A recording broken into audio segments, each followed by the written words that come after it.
9422-6761 with the passcode 510607. Let's see. Well, there's a note here about regional vaccination clinics, but I think the last of the series is probably ending right about now. And I don't know if any other, I looked online this morning and I didn't see if there were any other scheduled. No, not at this time. So, No. so I think we're done with that series right now. We'll see if there are any more scheduled later. I believe actually today was the last one. Yeah, okay, great.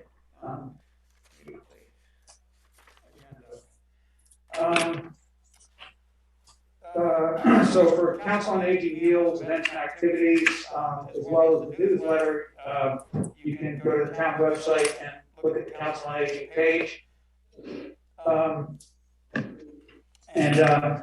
We continue to have an urgent need for residents interested in appointment to the Finance Committee. There are various committees that that have openings, but most important at this point is the Finance Committee. And it's an opportunity to contribute to the financial management of the town, to have a really good understanding of what's going on relative to West Newbury's finances. To do that, you go to the town website, wnewbury.org/volunteer. I know Archie was on it for several years prior to becoming a. And look what it did to me. And it was all good. So yeah, you don't need to be a financial specialist to do it. All you need to do is be able to work reasonably well with numbers and understand in general terms what it is that makes the town work.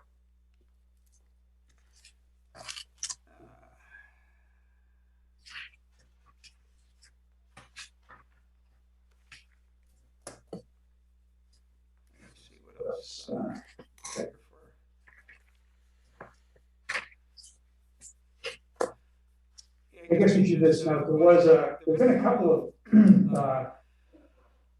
of water main breaks. So actually there were failures of valve failures over the course of the last month, and the water department and DPW and the West Newbury public safety crews. But I guess I would emphasize the water department have all done yeoman's work and getting things back online and operating. Makes us all understand. In really bad cold. Yeah, and here really in nasty weather and snow in the second case. And I guess it just should drive home for all of us how important our municipal water system is and how much most of the town relies on it. And when it doesn't work, the town doesn't really work right.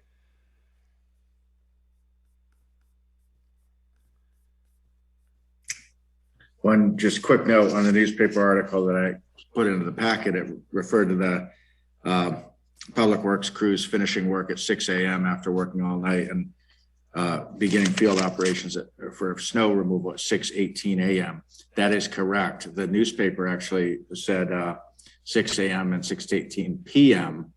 But we put that in for a reason, because it's like, just imagine that you're working all night fixing a water main break, excavators and all of that. Then literally like 20 minutes later, you're starting, basically a 20-hour shift on snow removal. It's that's right. So. Yeah, that was I fixed it in your packet, but in the paper it actually said 6:18 p.m. Okay. So, or on the website anyway. Great. Thanks for pointing that out. Just brings home how important it is that we long term deal with the issues, whatever issues there are with the water system, so that it works and doesn't fail unexpectedly.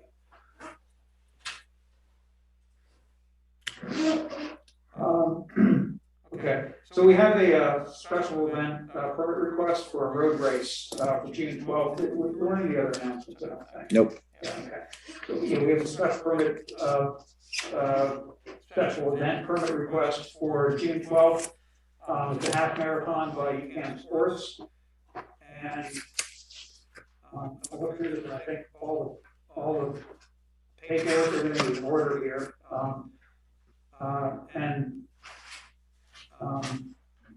This is not a, I mean, we've seen this similar application before, and I believe it's the same route as previously. Does anybody have any questions about it? So this is a for-profit or not for-profit? It is a for-profit. So, commercial, okay.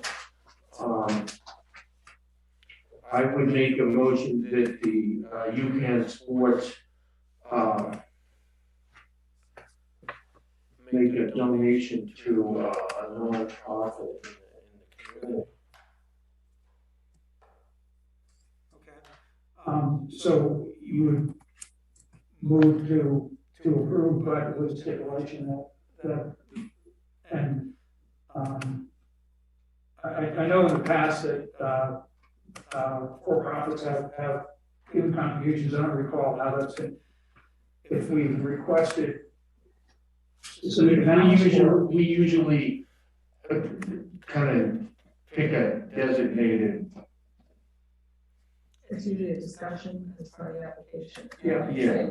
right? But do we? Is there a representative? I think it was. But Annie can communicate that to the people too. Good evening, folks. This is Rich Morrell from UCAN Sports. I'm not sure if it's appropriate that I chime in or not, but I wanted to say hello. Please do. Yeah, that's great. Thanks. Thanks for considering the request.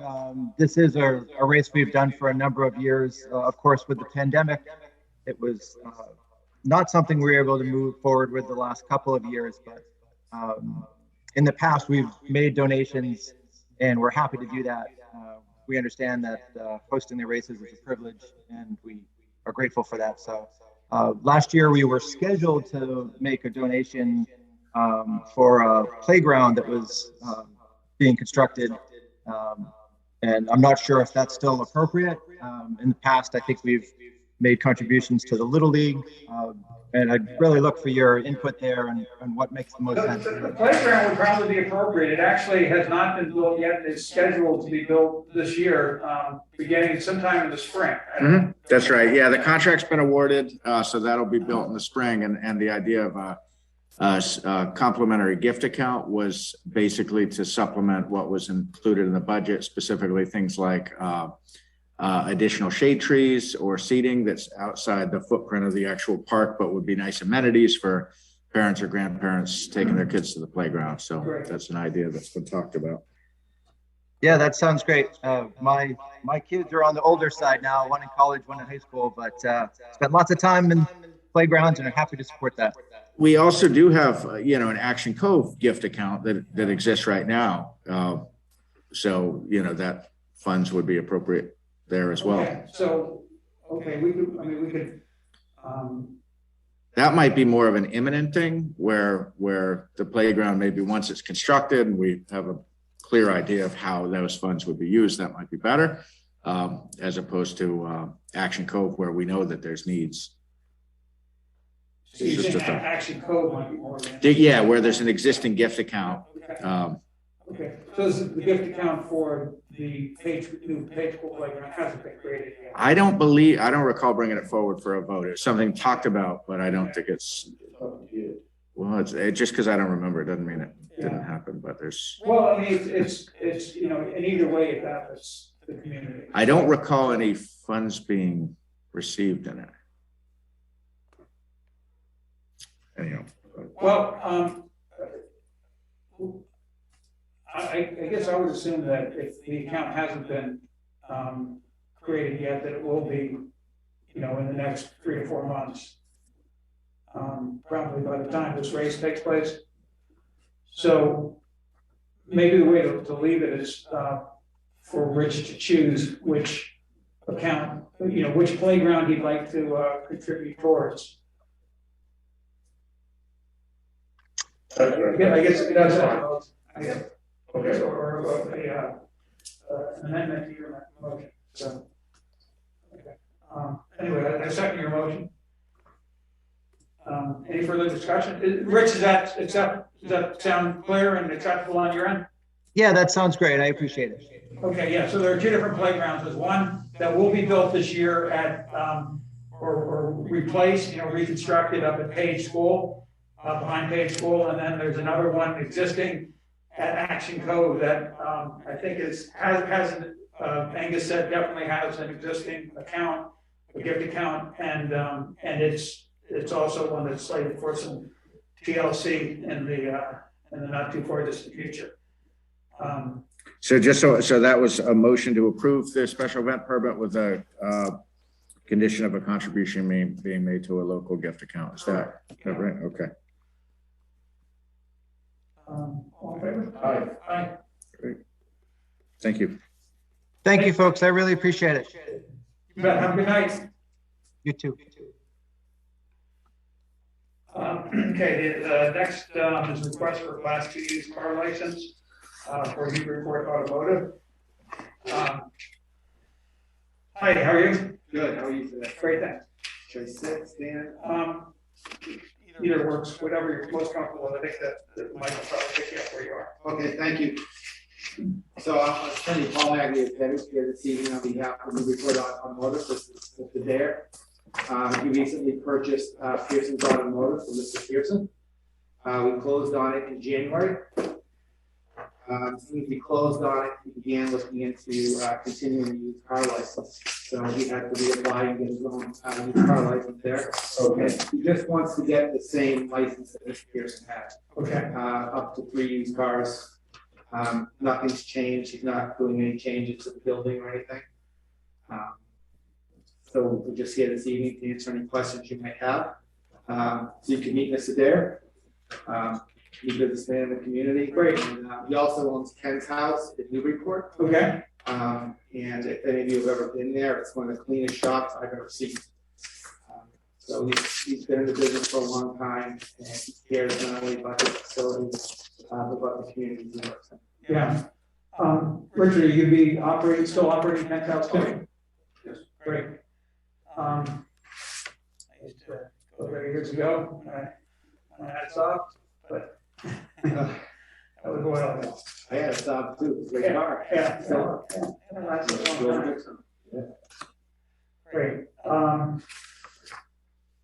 Yeah, I mean, I don't have any specific questions. I went through here and it seems to be that everything is in order. Yeah, no questions. Okay, yeah, I mean, I will move to approve the license for the used car dealer's license for Newbury Automotive and what was previously Pearson location. Oh, yeah, yes, I think that's in the okay, that makes sense. Yeah, 4-3, specifically for up to 3 cars. That's correct. Second. Any further discussion? All in favor? Aye. Okay, and I do have both the special event and the used car. I'm going to just pass around now just so I don't forget signatures. So that'll be available. We can, if you call the office tomorrow, we can get you the, I don't know if we keep the original or you get the original, but we'll get you what you need. Okay, thank you very much. Thank you. Thank you. Very nice meeting you. Great. Have a great evening. Thanks for coming in. See you around town. Yeah. Thank you so much. Yep, right.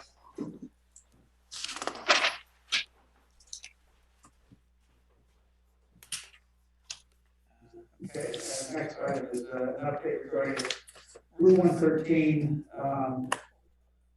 as in Main Street, Page School, I'd say safety audit. Great. And we're joined by Elizabeth Altman. She is a project manager from TEC. And she's just got a very brief slide deck. So Liz, I'll load that on, do a screen share, and then you can, I'll just leave it on for a second. You can say hello and introduce yourself if you would. Okay. Hello, good evening. Thank you for having me. My name is Liz Altman, and I am the Director of Transportation Planning at TEC. And we have been retained by the town to aid West Newbury in performing a safety analysis along Main Street, 113, adjacent to Page School, and to include evaluation of the existing crosswalk location right in front of Pipe Stave. Did you want to, okay. Just go to the second one is fine, the second slide. This is the study area. It's a little longer than just in front of Pipe Stave and the Page School, just for consideration of the grading along that area of the roadway and to enable us to be prepared for a future larger Safe Routes to School project.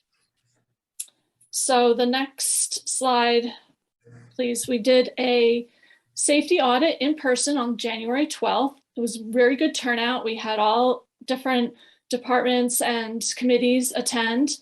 So we heard a various amount of feedback. We did a safety discussion. We walked along the roadway in a very small shoulder, but it was a good site walk. And we received 11 feedback emails so far. And if anybody out there wants to send me more feedback or has more comments, this is the email in which to do so. We heard that sight distances for vehicles approaching the crosswalk was a concern, vehicle speeds along 113 Main Street, that there's no accommodations for pedestrians waiting to cross, and that means there's a lack of pedestrian visibility. Connectivity between the Page School and Pipe Stave is desirable, and we must consider equestrian access and crossing in that area. So those are just some of the items that we discussed and went over at the safety audit meeting. Next slide, please.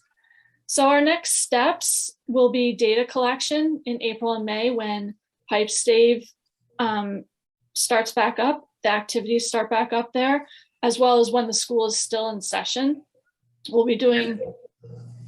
Liz, if I could just interrupt just very briefly. So in the initial scoping phase, normally they would do that data collection right at the outset.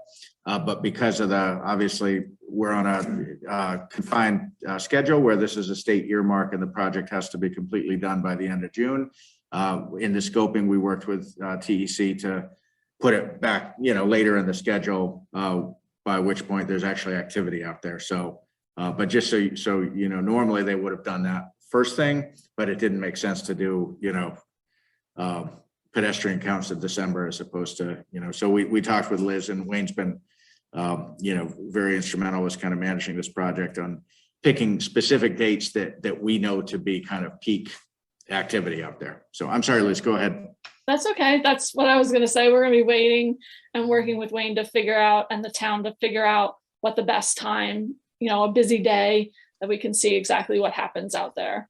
We'll look at crash data. We'll look at sight distances. We'll look at grading. Then we'll come back to you with a draft report with our analysis and our summary of what we found, to get feedback, public input. If anybody has any comments on what we found, then we will prepare a plan detailing what the recommendations are for physical improvements along the roadway. And we will come back to the public again, show that for feedback and comment, and then finalize everything by the end of June. And hopefully that leads us to a Safe Routes to School grant application, which is next fall. So that's kind of where we are right now. I'll take any questions if anybody has any, but I just wanted to let you know where we stood. So who is the granting agency for the school Safe Routes? It is MassDOT. They, MassDOT. yes. And from the map, I know you said it would be the issue being evaluated is larger than just in front of the school. It essentially covers everything from the intersection of Coffin Street with Main Street to the intersection of Chase Street and Main Street.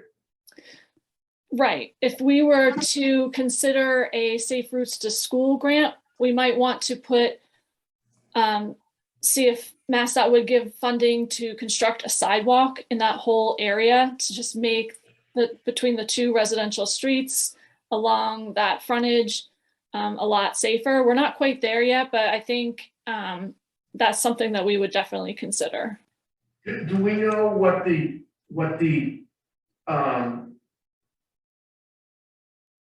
setbacks from the road are on? There's some houses there that are very close to 113. Do we know what the town setback is on those properties? Is it variable at each lot, or is it the same, or do we know anything about that? There's probably a set right of way along Main Street, and we will in phase, we wouldn't propose anything that wouldn't be constructed in the future. So looking at those setbacks from the right of way.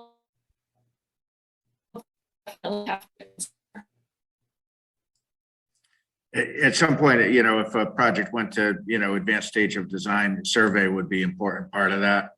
Wayne had some time ago put together kind of a back of the envelope estimate of what, for instance, a sidewalk from the Page driveway east to Chase Street might cost. And I know he had included survey costs in there. So that's, hey, Wayne, do you want to add anything on the whole right of way width issue? I don't think it's an issue because I think we got a lot of space, honestly. I think we go back around 10 or 15 feet off the edge of roadway, which gives us more than enough room for a pedestrian path. I know that MassDOT has a rule about bike accommodations. I would say because we even have a painted shoulder of 8 feet. I think I think we got more than enough room for sidewalk and bike facilities.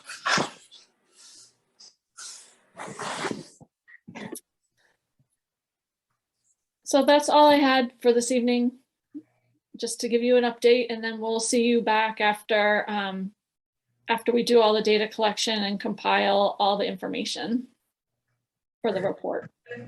Thank you, Liz. Thank you. Thank you. Have a good evening. Thanks very much. You too. Thanks. Bye-bye. Bye.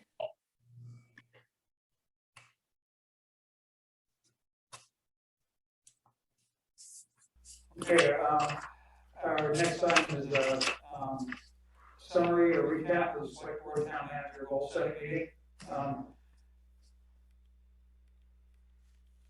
think you and I talked briefly about, you had mentioned the possibility of how I could pull holders and sailors. Did I see that? Yeah, maybe take some things out of order. That would be, is on, yeah, that sounds fine to me. And I thought that Maura and Shane, we're going to, I see a number without a name, is that fair? I don't know. Yeah, okay.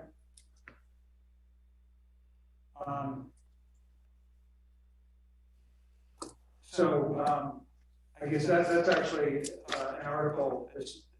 The soldiers and sailors not on here as a standalone, but it is one of the proposed articles for the spring town meeting. Do you want to get the articles before operating budget or? Well, it was just, the only reason why I said that is we talked earlier about possibly pulling that item forward just so that people who weren't otherwise interested. But it sounds like the number that's up there that isn't identified, it sounds like that must not be more in Shane. So no, we can go ahead and we can talk about the operating budget. Okay. Okay, so let's see where to begin. So I did circulate to the board late last night the proposed operating budget with a request for referral to the Finance Committee. This followed on the presentation a week ago of the initial draft budget, which was basically comprised of the department head, board, commission, and committee proposals as is, And so I can go ahead and I'll do a screen share here. It was sent around the one last night. It wasn't part of the initial packet. There's too many stuff with it. Well, yes. So let's see. This one at 12 a.m. Yeah, not the one at 2:34 a.m. The one at 12 a.m. So yeah, last night was an early night. Yeah. So let's see. Close that out. So let's see. What you have, let's see, right now on the screen is basically the summary sheet. And so I wasn't intending to recap last week's presentation, which went into, a fair amount of detail on the budget policy direction and the process ahead with the meetings and so forth. I do have all of that information if there's anything we want to, re-review there. But none of those dates have changed in terms of the FinCom calendar. The FinCom will be meeting on March 1, 15, 22, and 29. Actually, I just got an email. Maura is on the line. Oh, okay. I'm not sure if that changes things. I assume Fred is on for the budget. So I don't know. Yeah. So why don't Okay, we'll stick with budget for. So I didn't have time today to put together slides on the budget. So I have last week's slides, but those are last week's numbers. But those go through kind of the policy objectives and so forth. So what you received last night has all the department head, board, committee, commission proposed numbers as they were received, as well as the numbers that I proposed, which in some cases differ from what I received. So the kind of total bottom line impact of what we looked at last week was about 10%. I didn't shave a whole lot off of that. What I'm proposing is showing 9.7% with but if you back out the school budget, and so the zooming in here, the town side, the increase is about 378,000 or about 4.8%. So the initial direction the board provided was to limit the non-education expense budget to no more than 2.5% of of the current year non-education expense budget, which was just short of 199,000. Working with the assessor, it's always a estimate at this point, obviously, but in terms of new growth, looking at both trends and also what's been under construction in the current year, we're estimating new growth next year at about 150,000. So what we talked about last week is that means that about 349,000 could be added to the non-education expense budget. So at 377,988, this does come in, a bit higher than what you had set as a target. I did want to make sure it was clear that for a handful of departments, I did include in the budget I brought forward wage adjustments other than COLA, whether in terms of staffing changes or wage rates. And so what you see in front of you. Why do you have parentheses around those? Because if you took those are negative numbers. So if you took those out, that's what it would reduce. Like, so let's say you said, keep Department X COLA only, let's wait for the wages classification study to play out. That I wanted you to have the number of how that would affect the bottom line. Okay. So you can see that for the, and so I'll just walk through what those changes are in the finance department. Basically, the structure of the department right now, from a budgeting standpoint, is 2 full-time employees in the finance department, 2.0. And from a budgeting standpoint, in the town manager department, there's 2 full-time employees, 2.0. In practice, that's not actually how it's set up. In practice, the finance department is really more like 3, with the town manager department being more like 1. And the reason for that is the assistant to the town manager in the finance department basically has two jobs. And so in practice, especially over the last year and a half, more and more of that time has gone toward kind of basic operations for the finance department, less and less toward kind of town manager projects. So and in recognition that the finance department is kind of woefully understaffed, a year ago in the budget, a position was added to the budget for the finance department, but it wasn't at that point defined of what that position was going to be. It was just understood that there was a very real need for more capacity in that department. So we carried about $49,000 in the current FY22 budget for finance staffing for what we thought would be a new position. Shortly after town meeting, we became aware Mike McCarron was retiring. That had a whole ripple effect through the whole kind of finance administration organization, because his departure, and legal services going outside the building, and the clerk's office now having almost 2 full-time equivalent, with the assistant clerk's hours having been increased from 16 to 34 in the current year's budget.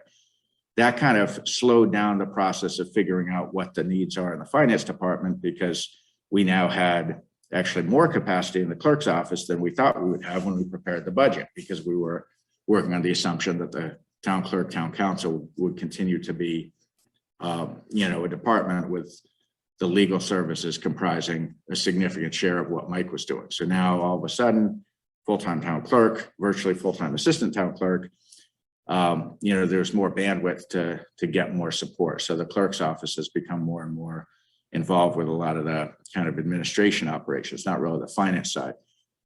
But anyhow, this is a long-winded way of saying what I'm proposing, which would be intended to basically get the staffing levels more appropriate to the workload, would be to basically separate the assistant to the town manager and the finance department role into 2 separate positions, one of which would continue to be housed in the town manager budget as the assistant to the town manager, and one would be the existing position would become basically carried in the finance department budget. So I go into all that detail because that shows on paper roughly a almost $25,000 increase in the finance department above current year budgeted. In practice, it's more, the increase is more in the town manager budget. So you see it's a little confusing. So I don't know if I made it more or less confusing. But anyhow, that's what that number is that you see, the 24,749 is basically the delta between the budgeted salary or budgeted rate for what I'm proposing as above the budgeted rate from what was carried in the current FY22 budget. The next one, the planning budget carries about $5,700 above if you just applied COLA. And the planning board had initially proposed a budget that would have added, let me pull up my notes.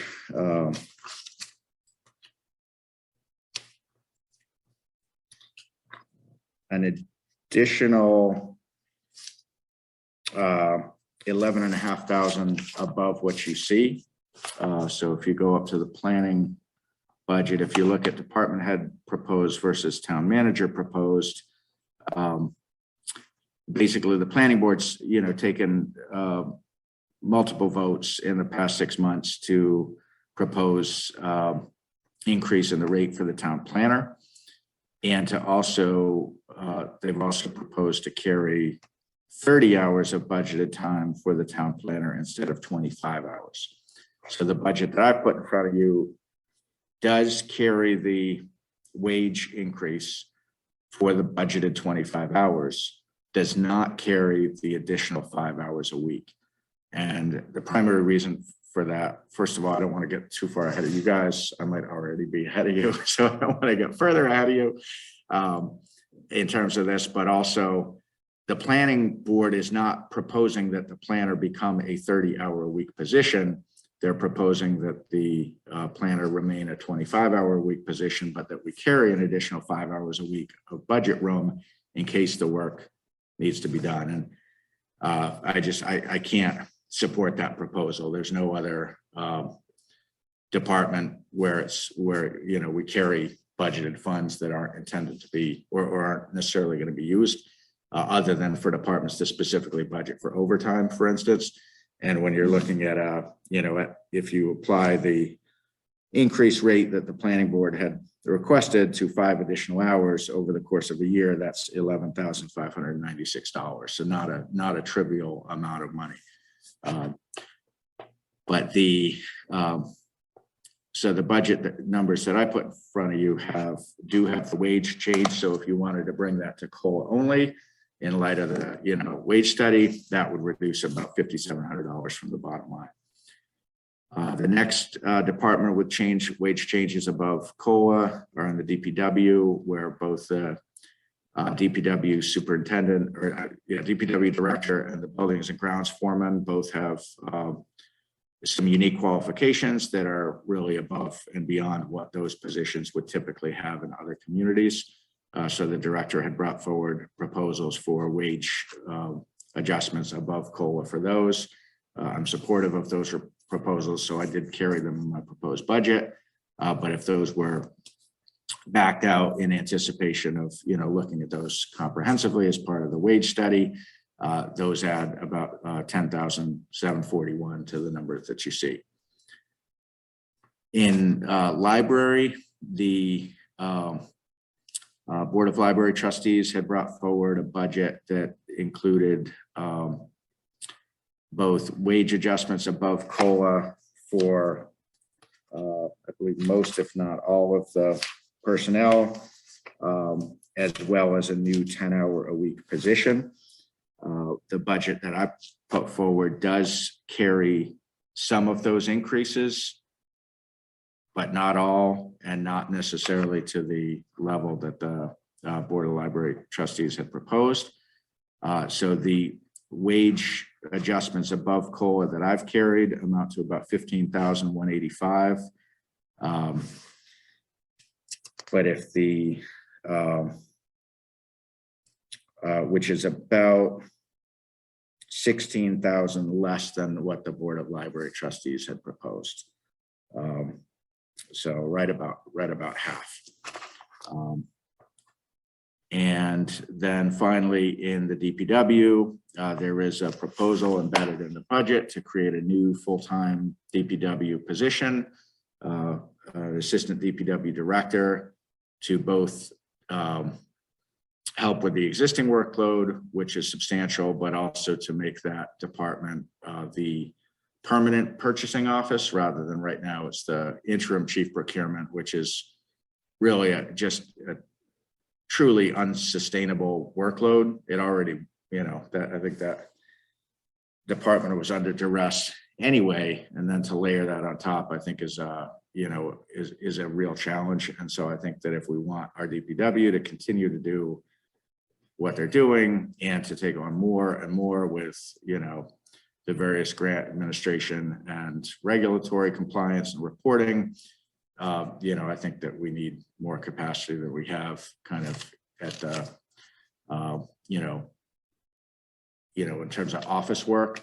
I recognize there's very real constraints on the labor side of DPW as well. I have not brought anything forward in this proposal for that, but I recognize that's also an area where the department's under pressure. So what kind of a not necessarily a job description, what kind of a person would you expect in that role?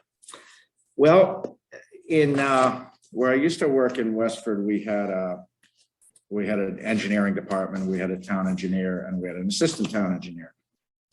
That's obviously a very different scale than a community like this, but those engineering skills in-house were extremely valuable, both on public projects, but also on, for instance, being an extra set of eyes on the peer review for private development, reviewing proposed subdivisions and stormwater and those kinds of things. This position wouldn't be envisioned as an engineer, although if somebody happened to have a civil engineering degree and applied, that sure would be a plus. But more of a project manager, grants management and grant writer, and some of the regulatory compliance in terms of reporting, both on grants or some of the other regulatory reporting, such as the MS4. But there's in the supplemental kind of packet, there is a narrative that Wayne put together.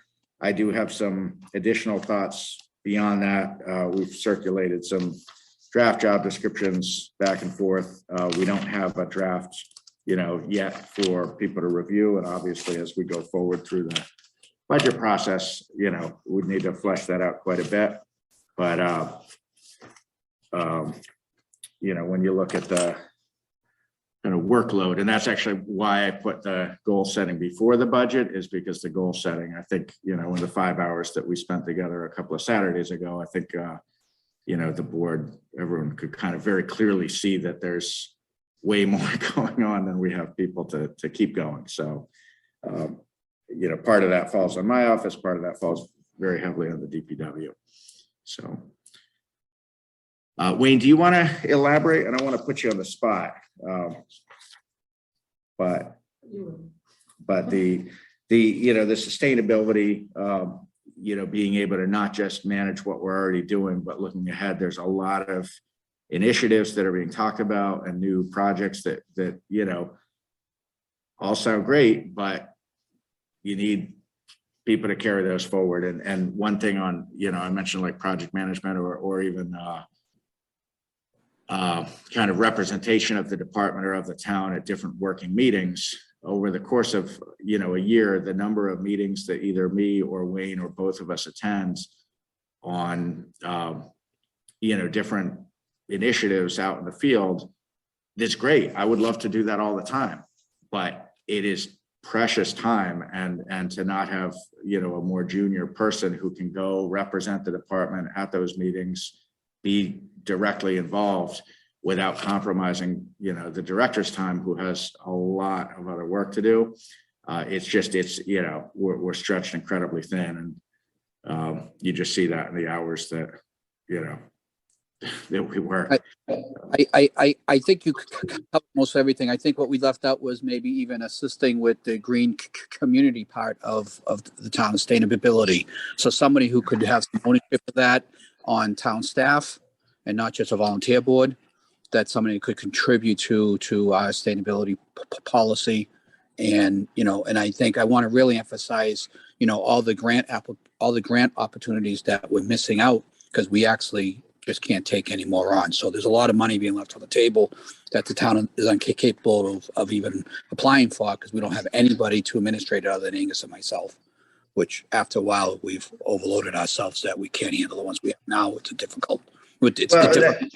Yeah, that's right. Actually, one of the things I worked on over the weekend that I didn't get to the point that I was comfortable circulating it, because it's been a work in progress for a while in my office. A while back, I tried to put together a complete list of all of the grants that we're actively managing.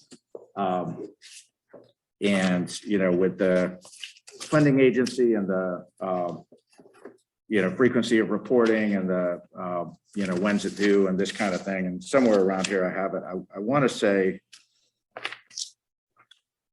it's something like 35 grants that we managed last fiscal year. I mean, it's not a small number. And so you hear about the high profile ones, the MassWorks ones, or, that earmark for the safety audit or green communities ones, but it's actually like almost 36 grants that we administered last year alone. And we don't have, like Wayne said, that's nobody's job, and that makes it my job and his job. And we do it. I think we do a good job, but we're constantly under duress. We are constantly rushing. We are constantly working totally ridiculous hours. Yeah, I mean, I don't want anyone to think that we're like not pursuing grants. We are, but I think Wayne's right that there's others that we just, there's it's just not the, I met with a retired town clerk from Salisbury over the summer, and I walked her through the amount of grants, and she said, "Do you have a grant administrator?" I said, "No." She's like, who does all the work? I'm like, "Yeah, I know." I mean, it's part of why we're always rushing and always busy and sometimes late on things. So anyway, yeah, I think Wayne's right that there's additional money that could be secured if we had someone whose job it was to help do that. Yeah, I mean, I know, I've heard of other communities for whom a position like that actually turns out to be a net gain. They essentially bring more resources into the town to accomplish more that needs to be done than the cost of the town. And I look at that as the opportunity there. So, there's a lot embedded within this budget. I wanted to highlight just those items because, those are areas where you could say, hey, that's a good idea. Let's keep that on for discussion, but maybe let's pull it back for now and then put it back on and with FinCom in a month. But I do want to say, I told Rick this earlier today, and hopefully this came through in the note I sent last night. The board's referral of the budget to the Finance Committee does not constitute, nor should it be construed to constitute, your endorsement of the budget.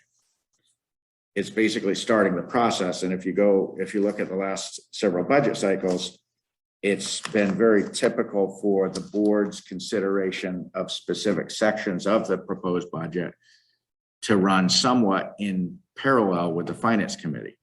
And so the way I've, addressed that with Gary Roberts is we would put sections of the budget where there's some moving parts later in their calendar. So more toward the March 22nd, March 29th meetings to allow time so that by the time it gets to FinCom, the board's endorsed it. So if a number goes out to them initially, but then changes, in the week prior to their meeting, that's fine.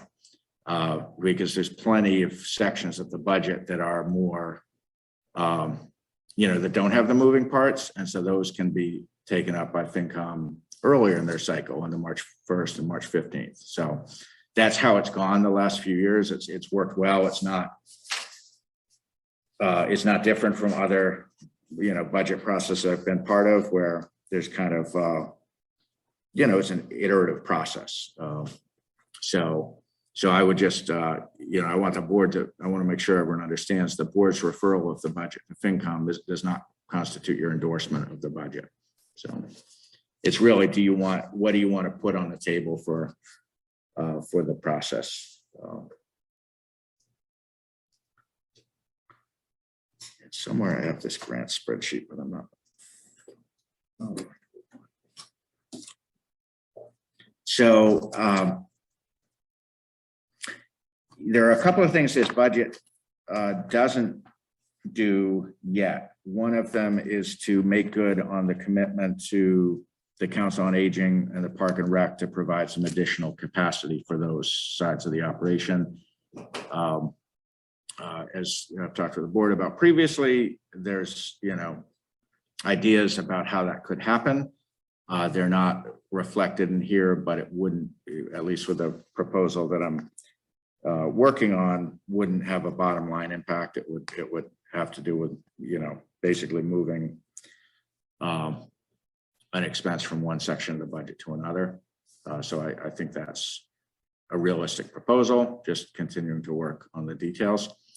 And the other thing this budget does not do is carry an amount for, other than the ones I've specified, for basically making adjustments per the wage and classification study. So I do have some numbers of. But there was a number of 70,000, I think, that's on there. That's just, that would be for the new position. Oh, okay. I thought, Yeah. Yeah, I didn't carry a number, so that's something that would need to be built into here. Agnes, is that for the new position, is that benefits too, or just the salary? Well, it's just the salary, but the retirement assessment lags by a year, so that would you would see that in subsequent years because it's based on the current year, or the prior completed year payroll audit. But it's not like that would hit us in FY23. It is something that would hit us, a year or so later, and it is about a 28% multiplier on gross wage costs. As far as health insurance, the health insurance budget I have put forward does carry contingency in the event of either changes in plan selection, if someone was to change from an individual to a family plan, or if there was a new hire, that is built in there. So I think we've budgeted properly for health insurance. But again, a year later, let's say a new position becomes part of the baseline. We budget specifically based on who's on individual, who's on family, who's on opt-out and all of that. But if someone new came in and was on a family plan, then for the FY24 budget, we would need to, the contingency would be over and above that. So even though this, a new position could be absorbed within the contingency built in, I'm not going to tell you it's not a cost increase. It is. So it might not be in 23. It depends. You guys can, or actually the FinCom usually is they go through all the numbers, but the health insurance worksheet I've done is quite detailed on like number of enrollees and which plans and what's contingency and what's known. The additional capacity for Council on Aging and Parks and Rec, that would potentially be moved over, and I don't, not necessarily the detail now, but that would essentially be moved over from some other department. Yep, that's the idea.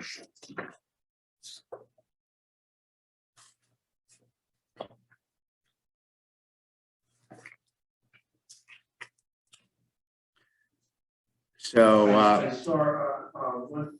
I just wanted to make a comment that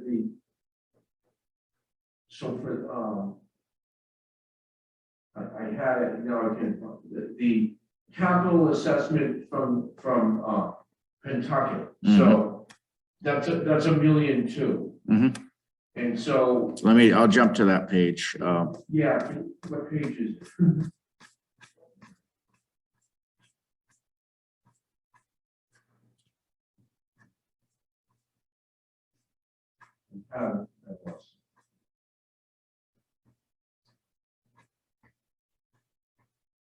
It's page 23 of the 37.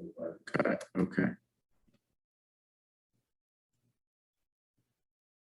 So that's something to be noted. Last year's capital assessment was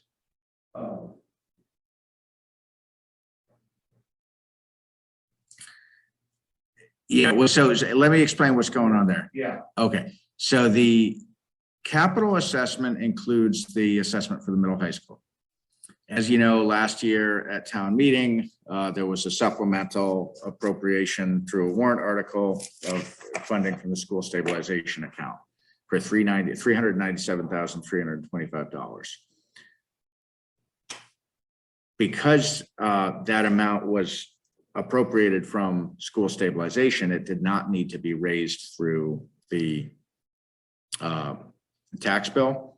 So that's why you see that FY22 amount of $799,231. That's basically the subsidized amount. The true assessment was almost 400,000 higher than that. I just wanted to clear that up. Yeah. So one thing that gets a little bit complicated from an accounting standpoint is we have at the bottom the transfers to stabilization, and historically that's always been transfer out to capital stabilization. I did add this new line, transfer in from school stabilization, and you can see I shaded the cell in pink. And in the notes it says budget may be revised to include draw of $397,325 from school stabilization fund as part of multi-year drawdown of one-time reserve funds to offset tax impact of new school. This draw would be used toward West Newbury's share of the Pentucket Regional School District debt for the new middle high school. I told Rick earlier, in an earlier draft of the budget, I actually had that $397,325 keyed in here. because it does flow to the bottom line. It does reduce what needs to be raised from the taxpayer. But I decided to take it out because I felt like it might appear to be trying to be too cute. Because if I presented the budget with that number, you know, netting out almost $400,000, the numbers look a lot better. And I didn't want anyone to think that I was trying to put some spin on it. And, you know, it's your focus, as you should be, on the increase in the costs. But yeah, there is that offset that would, whether it's included as where I've shown it here in the budget, or whether it's done as a separate warrant article. Stephanie and I keep kind of going back and forth on what's the better way. Okay, well, let's decide. Well, I think it's partly like an accounting thing. I actually think the better way from an accounting standpoint is to build it into the budget as offsetting revenue. But I need to, you know, she and I need to make sure we're both on the same page and that everything we're doing is the right way to account for it. Because So then we can discuss it. I would make a motion that we use the same 397 amount that we used. well, and that's in the, you know, later we've got the warrant article. It's Right. right now it's in as a warrant So article. you've got it as an article. It's one or the other. It really is partly an accounting question of what's the right way, because we need to make sure that everything is consistent with how it has to be reported to Mass DOR on the tax rate recap. So if you're, See, if you didn't do it,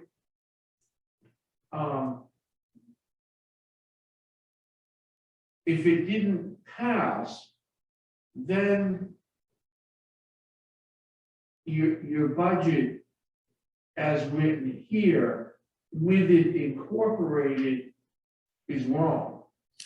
if it didn't pass, it's correct. If it did pass, it would be wrong because That's what I- yeah, what I'm that's saying. right. But Yes. If you incorporated it, if you built it in there, then and it didn't pass, then it would look wrong. Well, if you built it, if Two you, negatives, so that's not good. yeah, no, if you built it in there as an offset, so it would reduce the expense budget by that Right. amount. That would, I think that is the right way to do it. And I Yeah, think but it's, if it didn't pass, then you don't see the. If what didn't pass. You'd actually have to No. amend this on the. no, what I'm saying is if it was built into the budget, not as a separate article.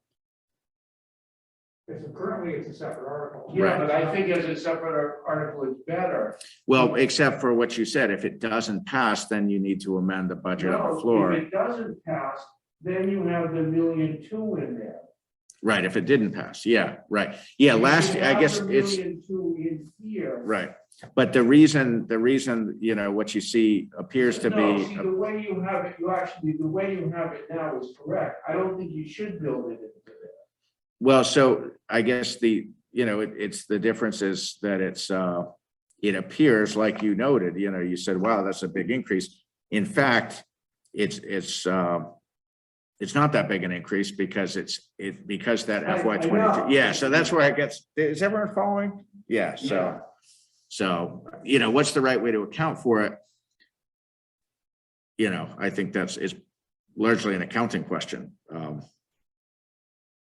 So whether it's built into the budget or whether it's a separate So warrant how did article, you report it to DOR this time? I can't remember Okay. the right way. That was the right answer. That's a good answer. But it actually, I mean, you'll remember, Archie, that 2 budget cycles ago, we had raised the full amount of the debt service in the budget. And there had been the article that had passed. And that's when we were doing the tax rate recap and we realized that, geez, we're raising money from the taxpayer that we don't need because we did this article. And then we went back that fall, in the fall of 2020, to reduce the operating budget by that amount because there was no reason to raise the money that we already had. So it's basically, it's been a new concept for this, town to do this. So we've tried it now 2 different ways. And the net effect is the same. But it's a matter of how do you report it. Yeah, I just don't want people, we just have to explain that as the amended is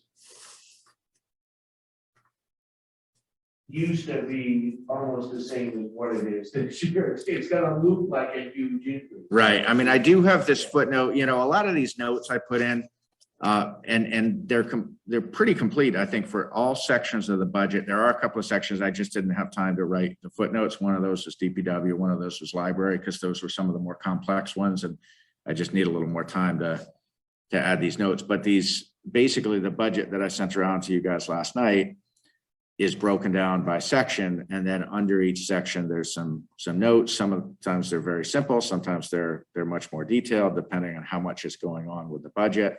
But that is something that, when it's posted to the town website, is intended to give people kind of some qualitative sense of what's going on within the budget. A lot of these sections there's no changes, but so for instance here with planning, this narrative kind of summarizes what I said to you earlier, just to make clear. And I use red text just so it's clear, like this is something other than COLA. So, when the weekend began, I had visions of a separate budget memo like I ought to do, but, I worked 20 hours this weekend, not including Friday night. So there's just only so much time in the day. So it's not time to do everything. Yeah, I kind of like the way it's shown here. I think I would prefer to see it in the budget as opposed to a separate article. Footnoted both on page 36 and also a footnote on page, what was it? 22. Explaining the later offset. And that way somebody can pick up the budget as a single document at a later date and see what happened, what was going on. And one of the good things about showing it like this is these numbers that you see align exactly with the numbers in the Pentucket budget book. So you can look at them and then they're the same number. So that's a plus. And then I think carrying the offset within the budget does, in my mind, make sense, because every dollar that we're drawing from stabilization, we're not needing to raise through your tax bill. So, whereas if you do it just as a separate article, you're kind of not, people aren't really, maybe seeing that direct correlation. Because it's a transfer in, it would be shown as a negative number. Correct. Yeah, that's how I had it in my, yeah. In which case. Yeah, and that's why, if you go back to the summary, read it, and this was, probably not an elegant way to do it. This was kind of an expedient way to do it. But after all these kind of staffing, so, portion of non-schools budget change not attributed to staffing and wages is 251,000. But then below us, there was this negative number of the 397, 325, just so we don't forget that is kind of, if that's proposed as shown, and if it's approved as shown, that would reduce what needs to be raised for taxation. But this shows that if you take out these kind of COLA wage changes, or in one case, a new position, or in the case of finance, kind of redefined position, you get to more like a 3.2%, which is actually, pretty well below the target. So, but I'll say again, like I said last week, well, it's all well and good to set a target of non-education budget growth of 2.5%. The taxpayer really doesn't care. At the end of the day, what matters to them is that bottom line 9.7%, which is not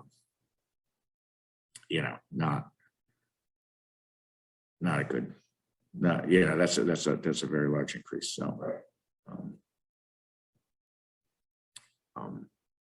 Well, I guess on the changes that are the wage changes above COLA. Yep. How do you determine which ones to wait for the wage study to be completed and which one to go back?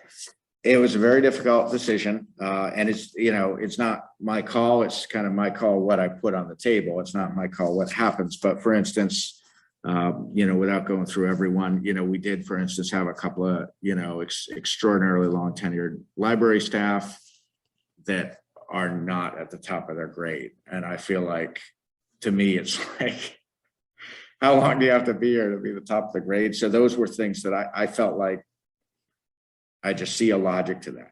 I could totally understand if you know, if the board said, that's all well and good, but we don't even know if it's the right grade, because part of the wage and classification study is going to give us, you know, what should the grades, what should the steps, what should the range, like it's going to potentially redefine all of that. And positions that right now may be called a grade X. And by the way, they're not going to change the numbering. They're going to use, I think they're going to use lettering or something. So that, but anyway, so maybe it becomes a, you know, level C or level F. I don't know, but that would be a totally reasonable point of view, is to say, look, the wage study is going to look at tenure. It's going to look at, you know, what the position actually does. One thing the vendor did say on a Zoom call we had about a week and a half ago was, you pay the position, you don't pay the person. So for instance, with like the DPW qualifications above what, say, a normal person would have, like for instance, with the director having the MCPPO certification, that's a very high value certification, not something most DPW directors have, and certainly not a prerequisite to that job. One thing that they said in that instance, you might consider a stipend rather than making it part of the job description, because if you make it part of the job description, you're not going to be able to, you know, if that person ends up going on, you know, retiring in 30 years, you know, and here for the next 30 years and then retires, you're not going to be able to necessarily find someone. So they said, as a general statement, they're not huge fans of stipends, but they said in some instances like that, if some individual really does have a value add above what their position needs, they said you set the compensation for the position and you recognize that with a stipend. So which I thought was pretty interesting. So how does that work with wages and considered a wage, right? It is, but it's not pensionable because you're not, is that right, Archie? Yeah.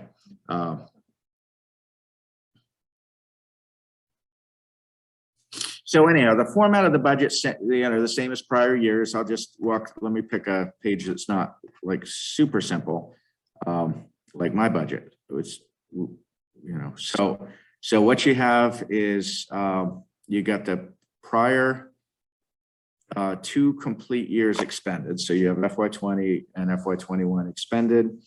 I always debate, should I show expended or should I show budget? Just so you know, this is all an Excel workbook. I have all the data. I can hide or unhide any column. So if you want to see, I want to know how expended compared to budgeted in FY21, I can run. Expended. I kind of like expended because it's kind of what actually happened. But the downside of that is if someone holds this up next to their FinCom book from prior and says, wait, we voted this and it says this. Trust me, I go around and around in my head on what's the best way to communicate the information. I could unhide every column, but this thing would be, you know, wider than my desk because it's got, you know, so it's a matter of what's the clearest thing for, you know, the taxpayer, for the finance committee, for you all. So, you know, I've gone with FY20 expended, FY21 expended, FY22 amended. Again, there's a column for FY22 approved. Then there's a column for amendments. There were only a handful of amendments, but there were some. Rather than having 3 columns, which just too much data is confusing, I just did amended. But if you wanted to know like what was the approved FY22, I have that data in the spreadsheet. It's just hidden.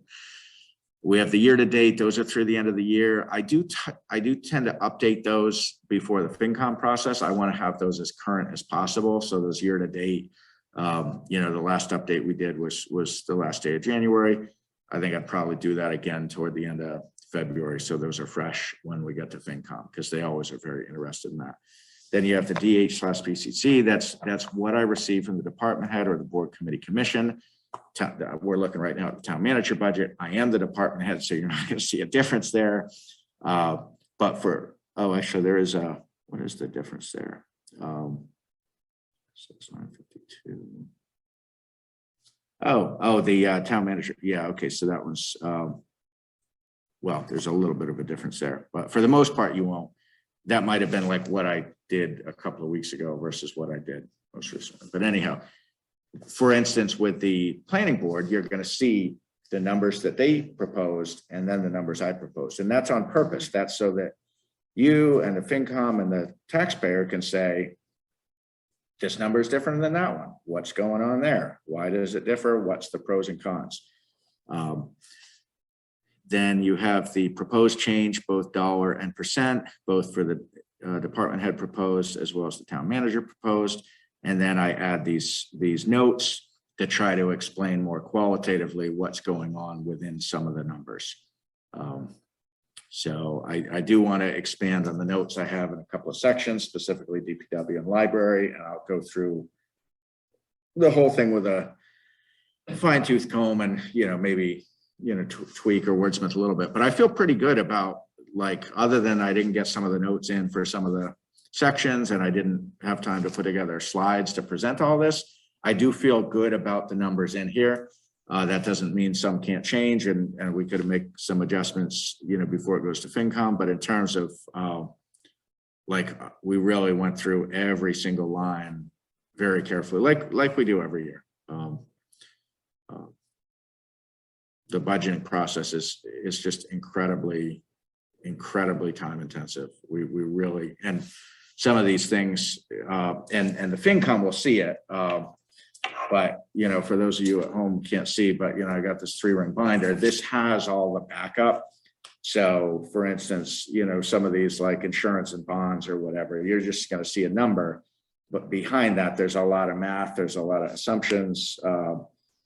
So when we present the budget, the finance committee for their kind of deep dive meetings, they get all of that backup and just like you get for the, select board packets that you get, they get the same kind of thing for their meetings. And that's all, I believe we post that all to the website as well. So.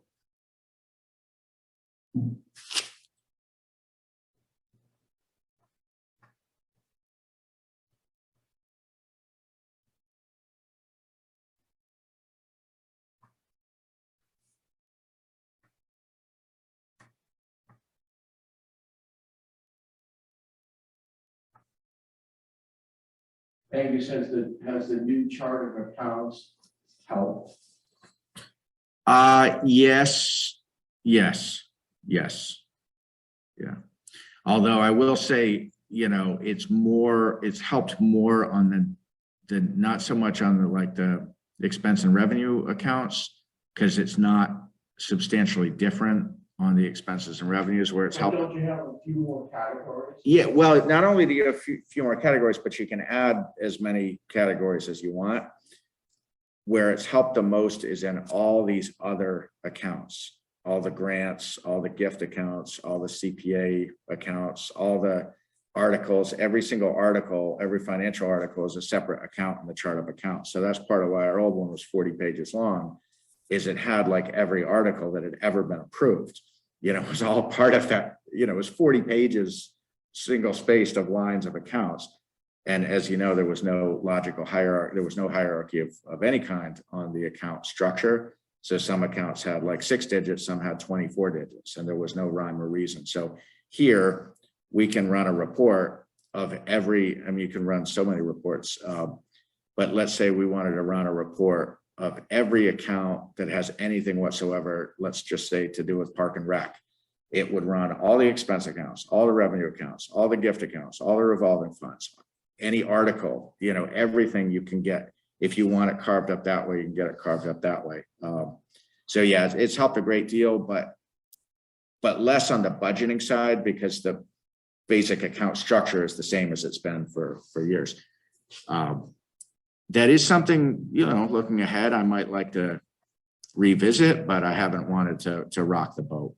But, you know, we had, in my last job, we had a much more detailed budget that I presented with many more lines in it. Our DPW budget, for instance, had a separate line for tires and a separate line for plows and a separate line for, it was very detailed. It was incredibly transparent.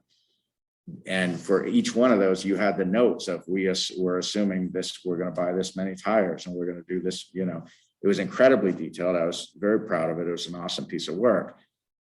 The problem with that here is that we could provide more detail like on what goes to FinCom, but what goes to town meeting, every line that you see is a separate line of the budget. And that means that if you are on track to overspend, you know, let's say you're on track to overspend technology expenses because you had to, you know, buy an extra laptop that year you didn't anticipate.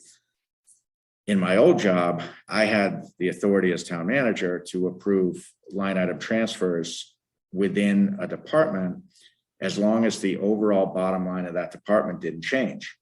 So I could just say, okay, you know, you're not going to that conference to, you know, Augusta because we overspent here, but I had to hold the bottom line, but within the department as town manager, I had significant flexibility to, you know, manage the money in the way that made sense. Here, if let's say within, just to look at the town manager expenses, and within that, you know, there's a lot of different subcategories, or like assessors, they have $35,000 of contracted services within their expense line, you know, for Patriot Properties and so forth. If that was all broken out, those would be separate lines.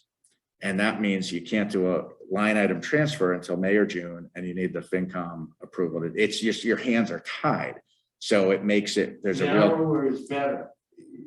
Broader, bigger buckets is better. That's what I mean. I don't think it's better for Narrower transparency. Of lines is But, actually better. Yeah, I met with Gary Roberts in July or August of 2018, and I showed him my Hamden budget, which is incredibly detailed and really a thing of beauty. And I showed him the West Newbury budget that I inherited, which was much coarser, much fewer lines, much less transparent in my view. I mean, definitely. And I said, Gary, I would love to deliver a budget that looks like this, but with the current, you know, with my hands being tied on this whole line item transfer, I can't do that because that's going to make us operationally. It would be unbelievable. Yeah, you really couldn't do it. That makes total sense. Yeah, it made a lot of sense. And I think Gary understood. And so I've tried to, you know, I definitely think, you know, the budgets I brought forward, you know, I think are more transparent maybe than they were, you know, when I got here. But I think that it's fundamentally the same account structure. And so, for instance, when you see in this backup, let's say like in the assessor's budget, just for example, you know, they've broken out in great detail, you know, how much of their expense budget is training and travel versus, you know, contracts with Patriot Properties versus contracts with MVPC for map updates, membership dues, mileage, cell phone, mapping, GIS, you know, all of that's like broken out. And this detail will go to the FinCom as the overall, you know, so that's good. But it's but when you're looking at things, more you could look and see, oh, you spent way more on whatever conferences this year than you did last year. You can actually, not here, but you can do that. Only if you code it. There's two ways you can do that. You can do it qualitatively, meaning you run a detailed report and you pull out a highlighter and you pull out those that are training and travel. Okay. You can do it the old-fashioned way. Or to do it in a way that was automated, you would have to code it separately. So for instance, instead of hitting a 5240 expense line, you would put in a suffix to that. And so you might define that training travel is going to be within the assessor's budget, but you're going to add a 0002 at the end. With our very lean finance staffing, that is not something that would be like very we couldn't sustain that Okay. because it's an extra coding thing. It's an extra opportunity for, yeah, mistakes. And really we're not, I don't know that we're a big enough Is it organization. even worth it? Yeah. Right, like most of our budgets, I can run a detailed report. I see every penny in, every penny out. And, you know, you can kind of see what's odd about it. And, you know, the fact of the matter is I sign off on every single penny that this Well, town you've expends seen it on through the front end warrants. anyway. Yeah, I see it on the front end through the warrants process, the account payable and the payroll warrants. Literally every penny this town expends, me and Stephanie are both personally signing off on. So when we run the expense reports, it's not like a surprise, you know. You don't need nothing there, you don't need all compiled. That's right. No, I do run those reports. I think it's great. They're really helpful to understand what's going on within. And back in one of the budget cycles, I think it might have been my first one, I did like 2 years of export of the complete top to bottom, shipped it off to FinCom, you know, hundreds of pages of PDF, because I was fairly new, you know, at that point. And I said, look, you know, this is, you know, anyhow, I said, look, if you find something in there that you're like, this is weird, what was it? Ask me, you know, like it was all, I think I did it for the prior 2 years before I got here. So I said, I'm not going to know the answer, but if you see something that jumps off the page and you're like, what's this all about? We'll find out.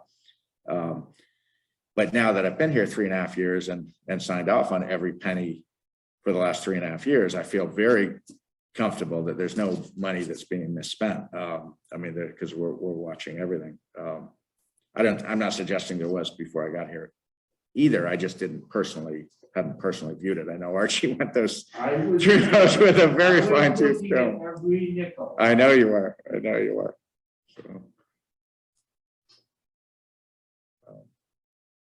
So yeah, so this is, you know, so I think kind of top line budget is kind of the summary sheet. Then you have kind of the backup for every department, that, you know, within my budget.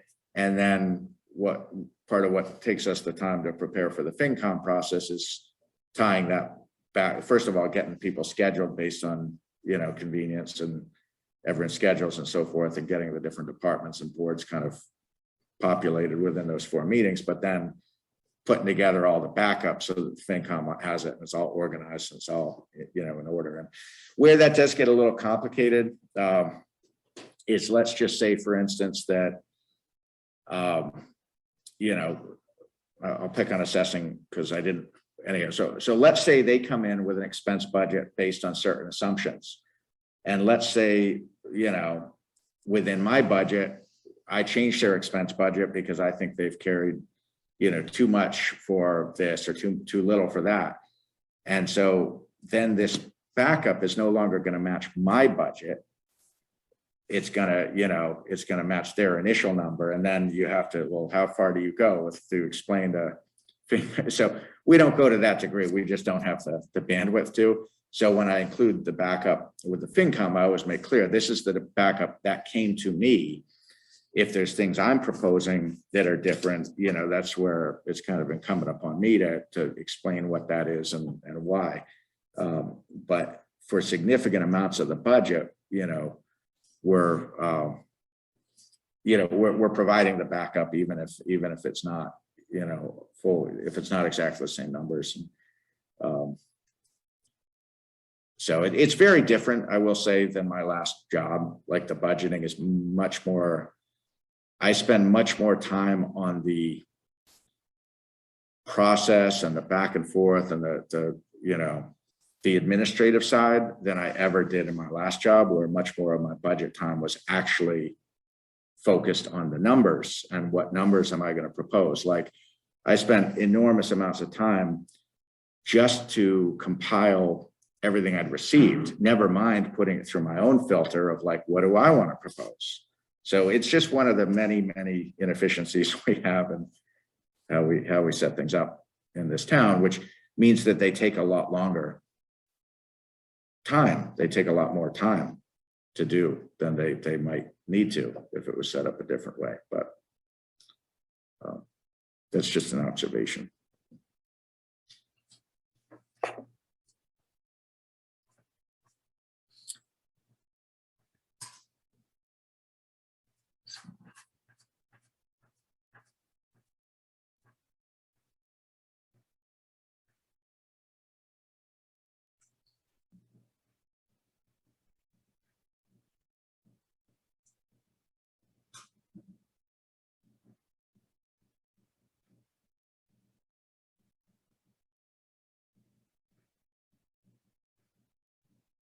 So, I mean, typically during budget season, budget's pretty much a topic on every, board meeting through the February, March, April kind of, or not, maybe not too much into April, because by then the FinCom booklets get put together, but, for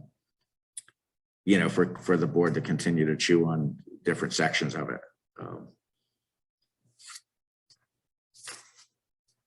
Yeah, I guess, so, we're gonna need to decide what to do about the wage changes and.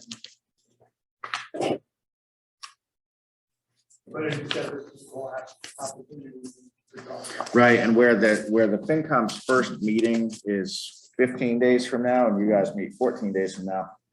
I can tell you for sure, let me just look at what these are. Finance, planning, DPW, library, COA, park and rec.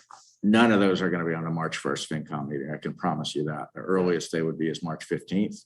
So that means if, let's say you refer this out just so I can send it to FinCom and they can start to have some time to look at things. I work with Gary on a schedule. We plan out to departments and boards, committees, commissions, partly depending on people's schedules and availability, but partly dealing with, making sure that the things that need more lead time are given more lead time.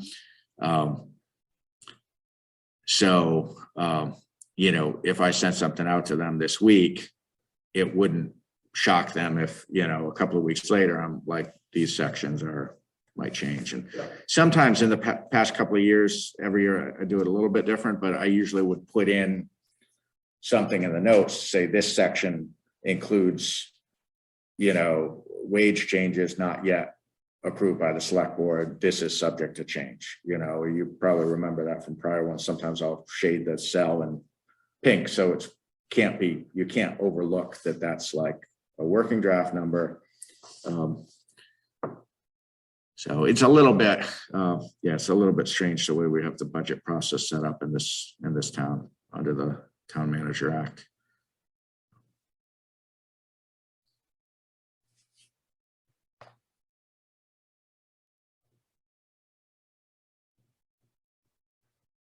So, sort of back to the very beginning, just to make sure that fully clear. So the overrun proposed non-ed growth budget of 29,163. That includes the wage changes that you have noted, wage changes for all. That's right. Yeah. So it's really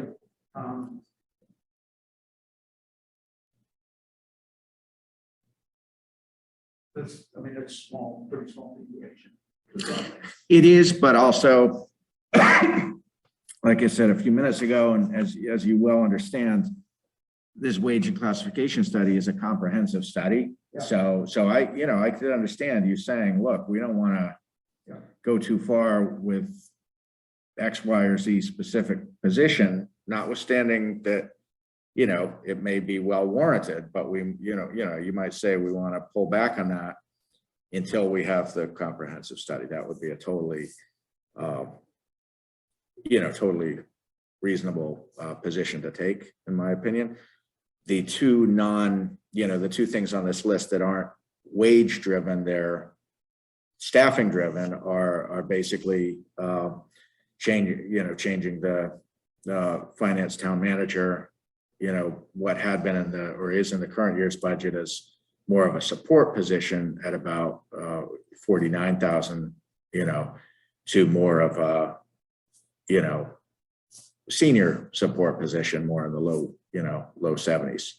I think that's well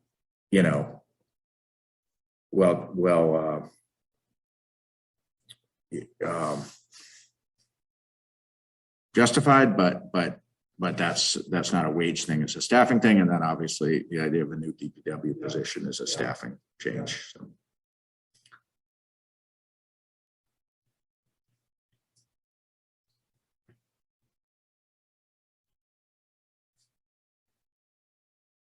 So those could even be carved out and sent as like under separate cover of like, part of the budget, but as like an attachment. Say these aren't part of the numbers, but these are proposals that are on the table. We can format it however you guys are comfortable with.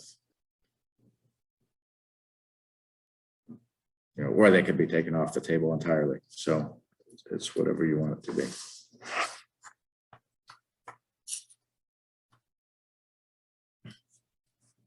The library number there. The library wage change for COLA includes just the hourly positions, or? No, it includes, you know, an assumed number for the director's salary. Yeah.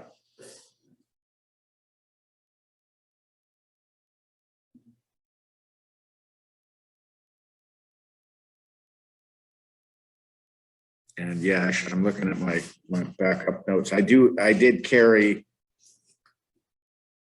you know, a wage adjustment other than COLA for every library position, but not all to the level that the library board had voted.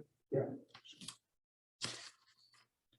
You know, and I will say I'm a little uncomfortable with that, partly because we are doing a comprehensive wage study and they are going to be looking at everything very thoroughly with, you know, interviews with staff and reviewing job descriptions and questionnaires and so on and so forth. So, you know, it does kind of make sense to table that. I just couldn't really bring myself to, you know, as you know, we've been presented some pretty, you know, quite a bit of information, some very compelling information. I couldn't quite bring myself to just go for a call only. You know, if we do that, I'm fine with that. I couldn't not, you know, acknowledge that, you know, we've seen a lot of information. Right. No, yeah. So, but that's not to say the numbers I've got are the right numbers, you know, it's. I'm afraid that it undermines the wage study process. Yeah. I don't disagree. And you know, it would have been, you know, and that's why I just try to make it real clear, like this is the impact. And that way, I mean, I did that kind of anticipating there might be, you know, well, you know, someone saying, well, what if we just did COLA only? What would, and so I wanted to make it easy and not have to be doing math on the fly. Because I understood that, you know, that very well could be the initial proposal, and that could be fine. I think if everybody, part of this is there's some impatience, not necessarily unwarranted. You know, we have in some instances, there's been kind of some stagnancy for a long time. So there's some impatience, not a bad thing. It's just, it is. And also it's a matter of trust. You know, there is a wage classification study, and that's a matter of, you know, having confidence that the vendors know what the heck they're doing and going to arrive at an outcome that is fair. And you know, I think people will be very pleased, but they don't know, you know, there's kind of a leap of faith there. And when I say be pleased by the fairness, not necessarily be pleased because it's going to be all gold watches for everybody, you know. But I think it will be very fair in terms of what's the labor market. And I'll say again, you know, the person said you pay for the position, not the individual. So that could create some challenging circumstances. What if you have someone who's in a position that's objectively overqualified for the position? Or let's say they have a master's degree, but the position doesn't need a master's degree. Do they get compensated for that or not? Those are some, you know, difficult things. And I'm just glad we've got, you know, real HR experts working on this, because those are challenging issues. So I think if you did that, you'd be kind of a, you know, equal opportunity kind of make some people unhappy in terms of, especially maybe some of the, you know, boards that have brought forward some of the changes. But on the other hand, you'd make sure everyone's going to be fully invested in that study and fully participating and fully making sure that it's, you know, based on complete information and fully reflective of what different positions do.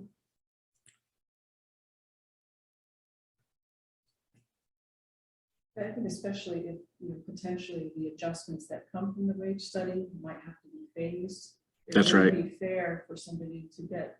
Kind of get to the front of the now line. And then someone else to have a good pay. So Yeah, yeah, yeah.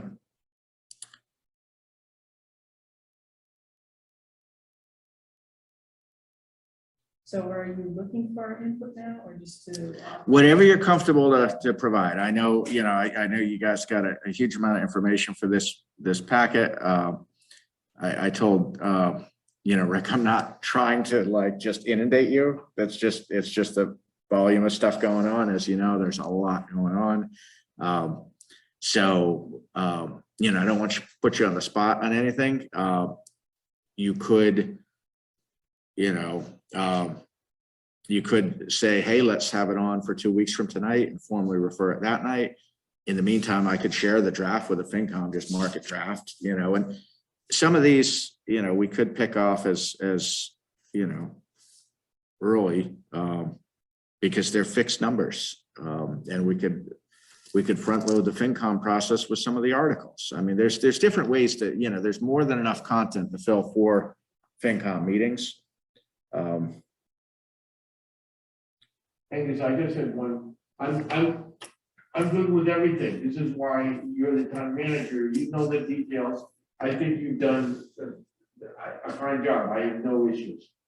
I just have one question because I read it in the paper. It was in the paper today.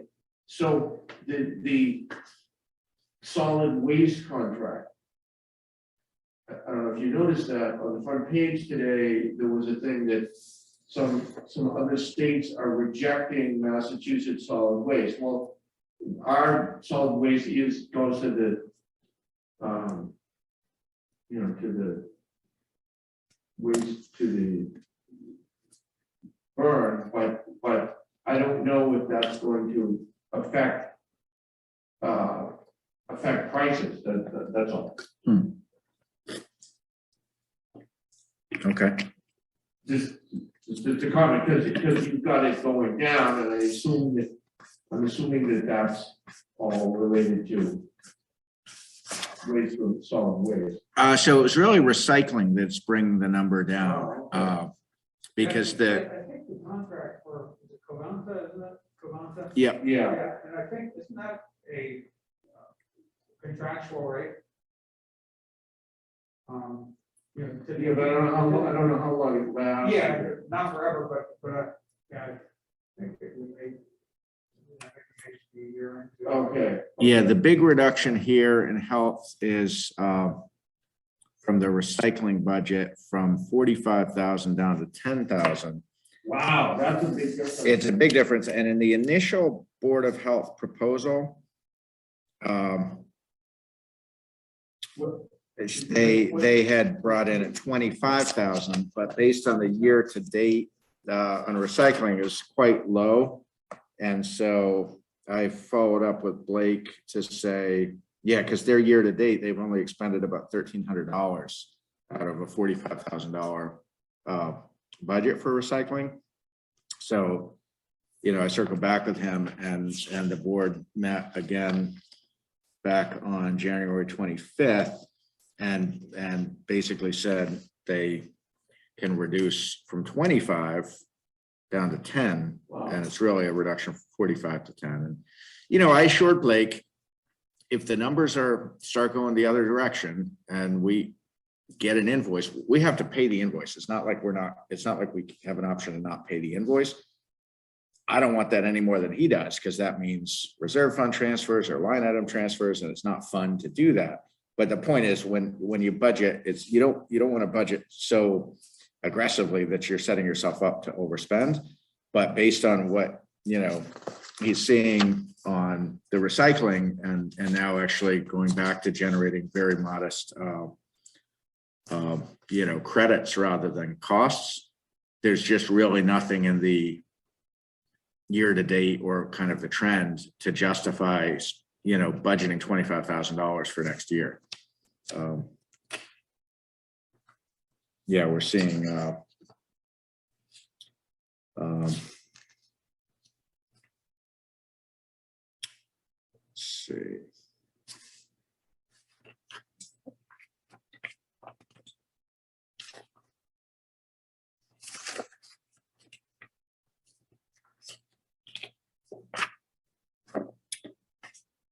know we did see a surplus in, or not a surplus, a credit, you know, in recent recycling I invoices. think there was a couple of 3 months. Yeah.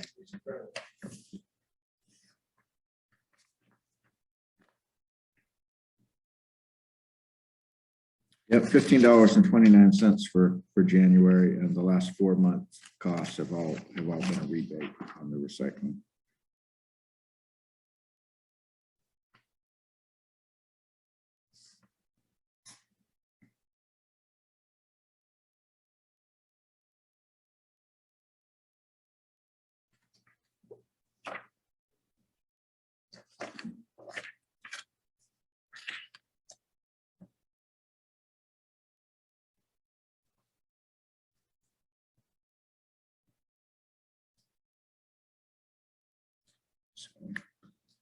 So how do you want to proceed?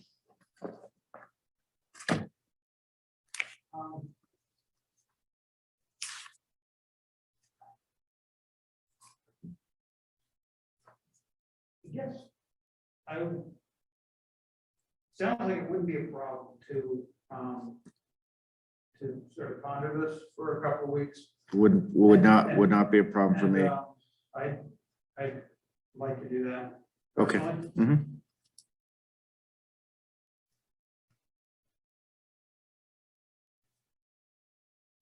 Yeah, I mean, that'd be, you know, the whole addition to COLA or more.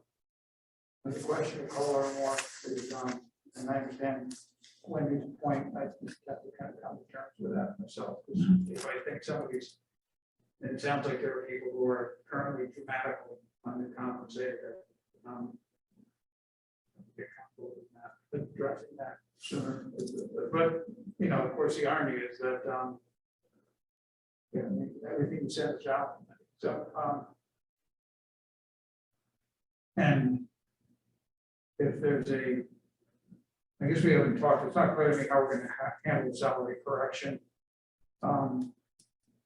If there's gonna be a salary correction line item, or how we're gonna. It could be either. There is a, you know, placeholder article. I mean, there's no articles yet until you guys put it on, but there is something in the notes about unbudgeted personnel costs. So that could be done that way, or a line could be added to the operating budget. I kind of favor the latter. Well, let's see. No, I don't know. I think actually, yeah, I think you can go either way on that.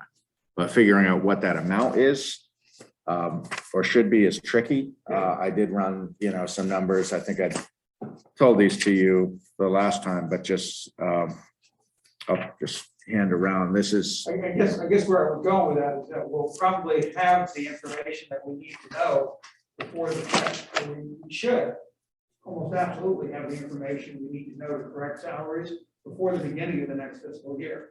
Correct. So Yeah. we'll have, you know, we'll approve a budget, and then whatever correction based on a wage study needs to be made.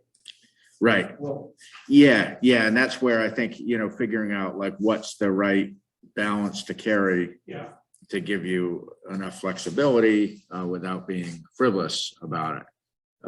And that's where, you know, whether COLA is the right metric or not, it just at least gives you some numbers, just in terms of what's a percent, what's 3%, whatever. That's based on all the non-contractual employees, meaning non-union and people, you know, like I have an employment contract, so my compensation set, others with a contract that's already set. So this is for non-contractual employees. And has there been any update from the consultant? We thought maybe they could speed things up. Well, so we do have that on the agenda later tonight. You saw, you know, we've got the kickoff meetings this Thursday. Yeah, I spent, you know, 2.5 hours with myself, Stephanie, and Jenny last Tuesday. We provided them 45 job descriptions, all the backup. Between the questionnaires that they send to every single employee, you know, theirs are all going to be due back by March 1st. They then, you know, review all the questionnaires. They then do interviews either with specific employees, or if there's multiple employees who have the same position with small groups of employees. They interview department heads. We specifically included in their scope participating in a meeting with some of the boards, committees, and commissions, boards, commissions, with a role with like direct staff support. When you review their work scope, then they provide, like, part of their work product is actually 45 updated job descriptions. I mean, that's not a small amount of work, plus a classification schedule, plus where positions should rest within that. So it's, the long story short, they can't really hasten it beyond what was set out in their scope. It's a huge level of effort. So we did talk about that, like what would it take? Is there any scenario? And there's really not a scenario where it can be done by, I mean, well enough ahead of town meeting that it could be built into budgeting documents. There's just no way. Unfortunately, obviously, it would have been nice, but I think we applied for the grant within a couple of days of them announcing it. So, I think, we've got as quick as we can, but it takes time.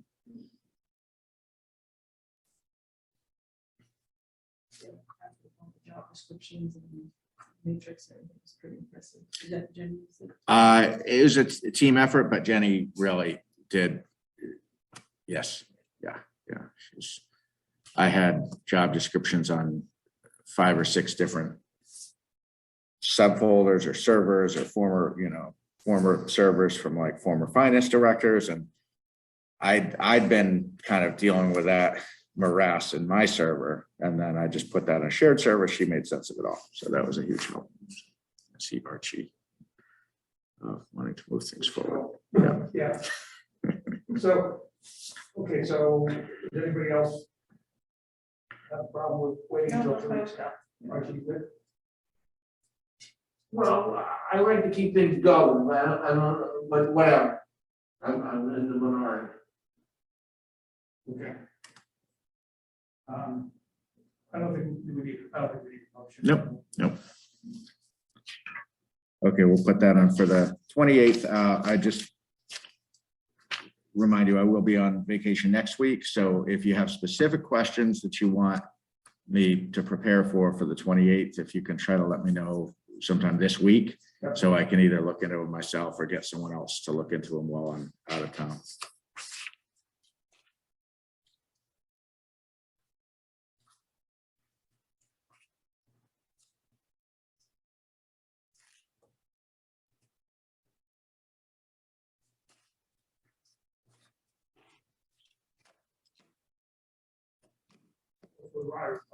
We need to review the town articles.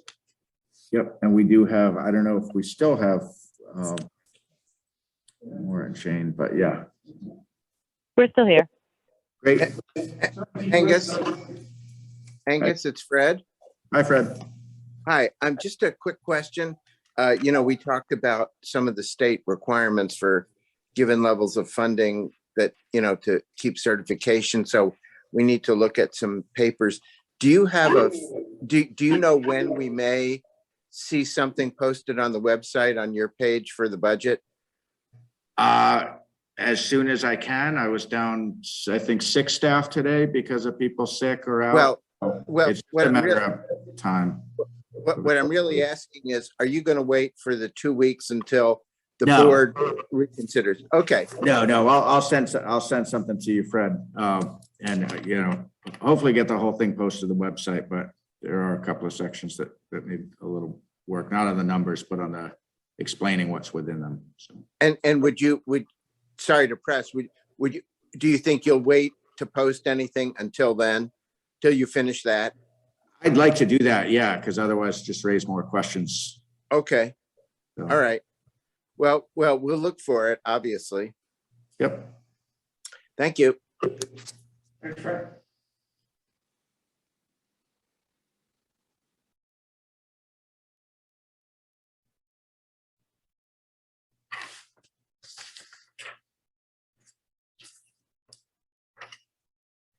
We have a listing of windows open here.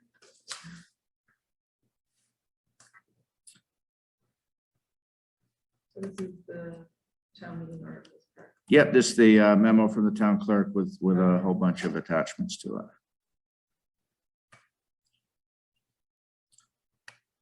And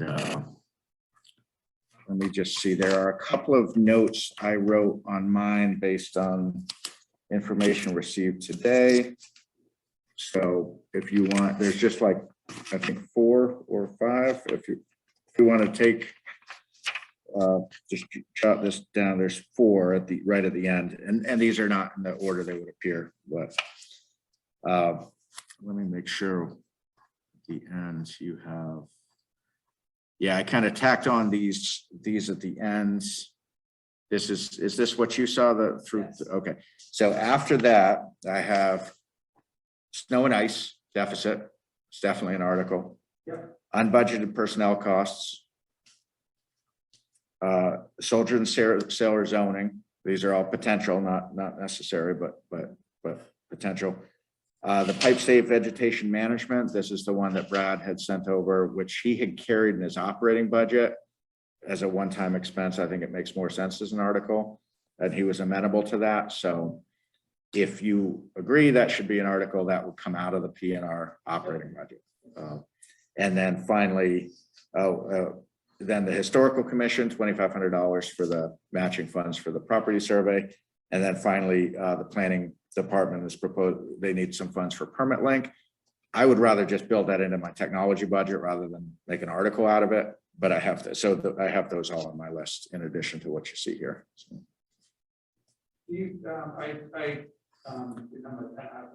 Just real quick. Snow and ice, unbudgeted personnel, soldier and sailor zoning, Yep. pipe state vegetation management, Yep. historical commission, matching funds, Yep. and permit link, which again, I think is a budget issue. Okay. Did we want to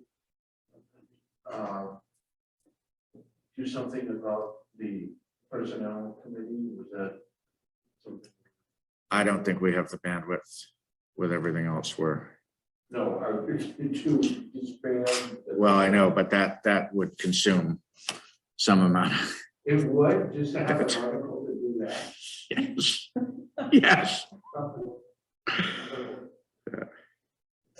Yeah, I mean, we're up to, at this point, 42 with the ones I just listed. We're actually 43. 43 if you include the permit link one, which I don't really. So why don't we just go through them sequentially?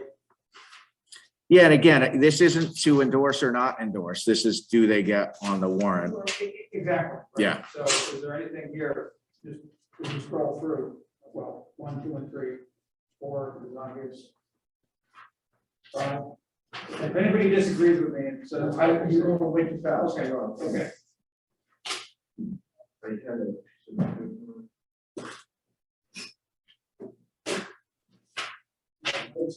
We've been in too many different rules already. Since, I'm sorry to cut ahead, but Rick, since we do have people who waited patiently, do you want to just talk about the Let's zoning jump issue? right to the Yeah. article. Okay. And that would be a zoning article. Well, so right now, as you know, there's 3 that were already on the list on the materials I sent around Yep. over the weekend or on Friday night. One would be a proposal to rescind the borrowing authorization for the 1.25 million that is authorized to borrow. And that would be my recommendation. If we feel we're not going to go forward with the publicly funded project as approved, I would like to get that removed from the town's books as a liability. The second would be a proposal to authorize disposition of the property to a third party via sale or lease, subject to procurement and subject to a historic preservation restriction. And the third would be, a competing proposal with the second, which would be to repurpose the site as a park, which is to say to take down the building and initiate a design process of how to make a Veterans Memorial Park. And then, so there's, in addition to that, maybe Rick, do you want to pick it up from here in terms of the? Yeah, well, in addition to that, another possibility would be to consider a zoning change for the Soldier and Sailor building.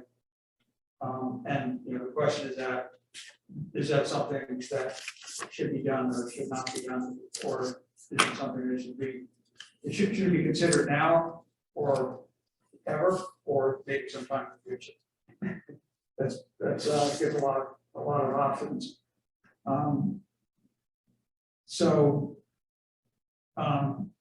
You know, there are very, very limited possible uses given the current zoning. And, you know, essentially it comes down to the only practical possible use would be for a residential use or municipal use. So I think we've already gotten past municipal use, at least I have. I don't see this municipal use, you know, we've had 2 years to think about it and have seemed to be stumped so far. So it seems to be that under the current zoning, the only practical possibility is residential. So to do something more anything more would require a zoning change. This is where, you know, we have the director butter on the phone. You know, Doc called into this Zoom meeting on the phone. And, you know, I guess I'm interested. Well, does anybody have a problem with hearing perspective from the butter? So I think it's Maura and Shane. You know, it's hard to say what a zoning article would look like, the zoning change article would look like at this point in time. But I'm curious, you know, what your thoughts are. Yeah, good evening. Yeah, I mean, I think for us, this has just been such a long, ever-changing process. I think a lot of it is just the unknown of that. I mean, Shane and I have some big concerns about a zoning change, just in how that would possibly affect our property value, how we would, you know, be kind of, I guess, in that zoning change, and I guess we would have to know more about what would go into that, but what kinds of businesses or appropriations that building would then take on, and how that would affect the use of the building on an everyday basis. I think when we bought this property, we were under the impression that was a historic property that would be, you know, used for community events or different things, and the use would be minimal. Rezoning that property and changing it into something that would be like an operating business definitely changes the way it affects our daily life in a myriad of you know, different ways.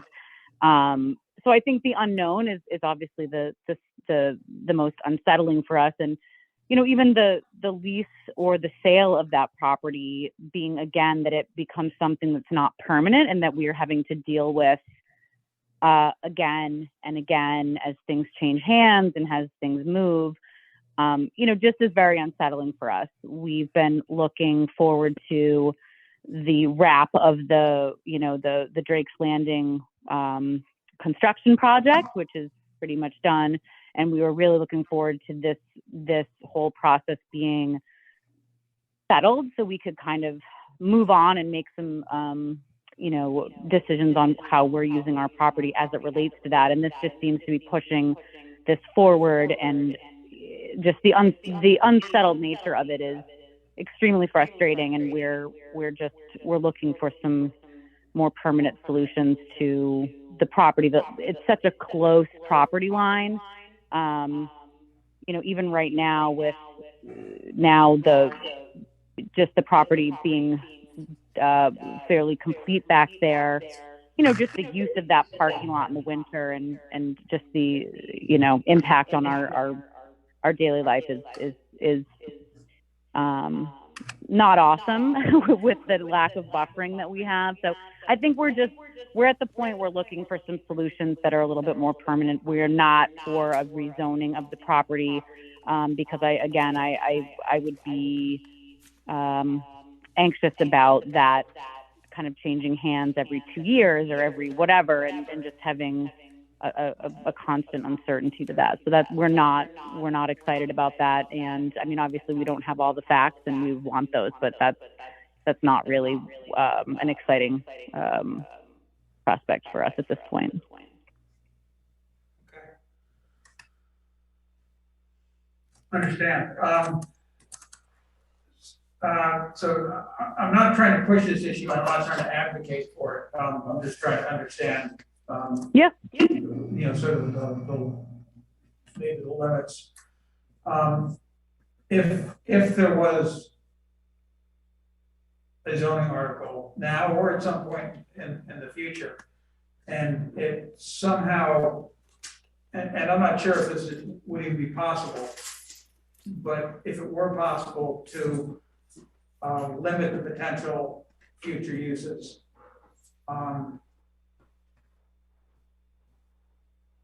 say potential commercial future uses, and I heard exactly what you said. I'm not trying to ignore it. I'm just, again, trying No, I understand. Would that potentially change your perspective at all? It's hard because honestly, I think like the absolutes don't make me, I just feel like so much has changed, and, we've tried our best to keep up with the process through sitting through like planning boards. And this, this is not our, we both have jobs, and we this is not something that we always have the most knowledge on. I think, yeah, I mean, commercial use is not why I live here. We did not buy this property to sit next to a building that was in commercial use. So it's hard for me to make a strong like yes or no without having it's something in front of me that says this is how the building would be used. I think, there's a lot to keep up with, and I find that if you're all the articles being passed. I mean, Angus, you've been so great with being, speaking with me and keeping me informed and all that. And we really appreciate that. It's just hard because I don't know that I have a weird feeling of like, I just feel like if we don't check in or we don't know, like something's going to happen and then it's already too late. I don't know if there's absolutes in something like this, or if there could ever be something that couldn't be overturned or re-voted on. I think that's where we're a little unsettled with things. And can the types of use be built into a restriction, or who changes the zoning? Is it just? Could everyone hear the question that Wendy asked? She asked if the types of use could be built into the preservation restriction. So the allowable uses are what's defined in the zoning. So so let me just do a screen share just briefly. So right now it's in a residential C zoning district, and so if the town wanted to zone it to allow for, let's say, office, it would need to either put it into into basically the business zoning district, which is our only commercial zoning district other than industrial, which would mean any use allowed in zoning would be allowed there, or create a new totally separate zoning district, which I think would be kind of problematic from a number of standpoints.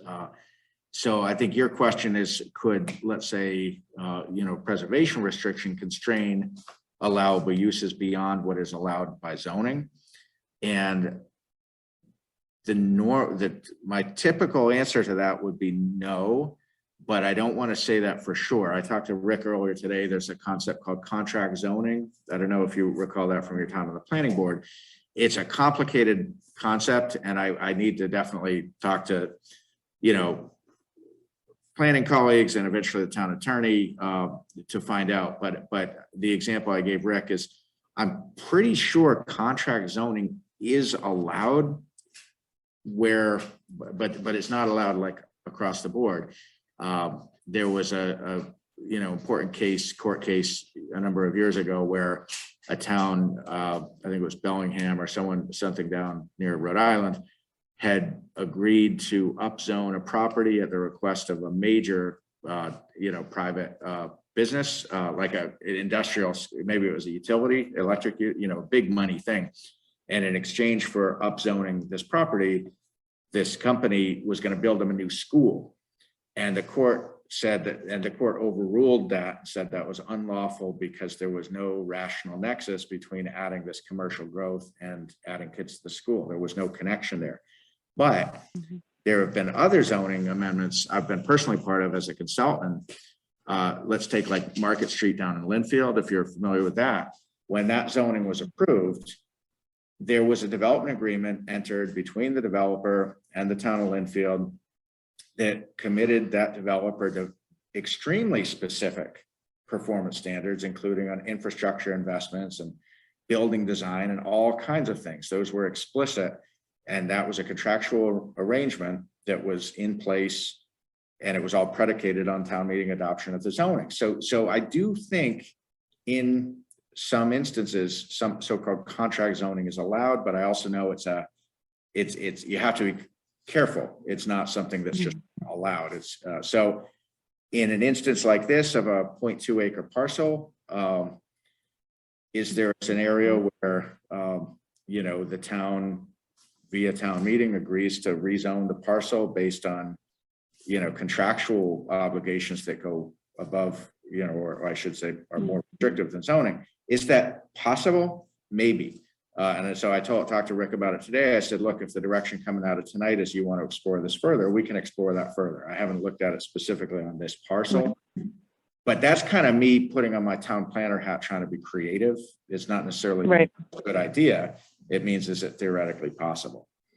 I think the other thing too is obviously, I think what scares us is like, once you start rezoning residential to other things, and I guess this could happen anywhere. And I mean, again, not being part of the kind of town, fabric in this sense, like the zoning and planning, but it worries me that like, so you all vote and put it to the town and we rezone this, and then 4 years from now it's a new board and now we're rezoning it again to best suit another need because the people that are leasing the property have now moved out, and because there's already office space in West Newbury that sits empty, and it's not a I don't think that's a big pull for people. So I think that's our fear, is this kind of ever changing, evolving use that we are kind of having to work with because it's like literally right outside of our kitchen. You know what I mean? So that's one piece. And then the other piece that I've always been a little confused, and Angus and I were emailing about this earlier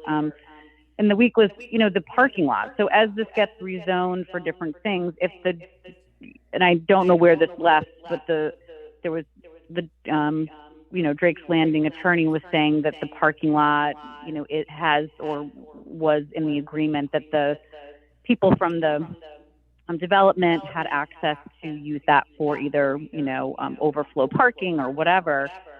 How does that weigh into if that's part of what this building would become and what would support that? If the people that are at Drake's Landing, if that still stands, or if they believe that they do have, and whether they do or don't, I mean, I don't know.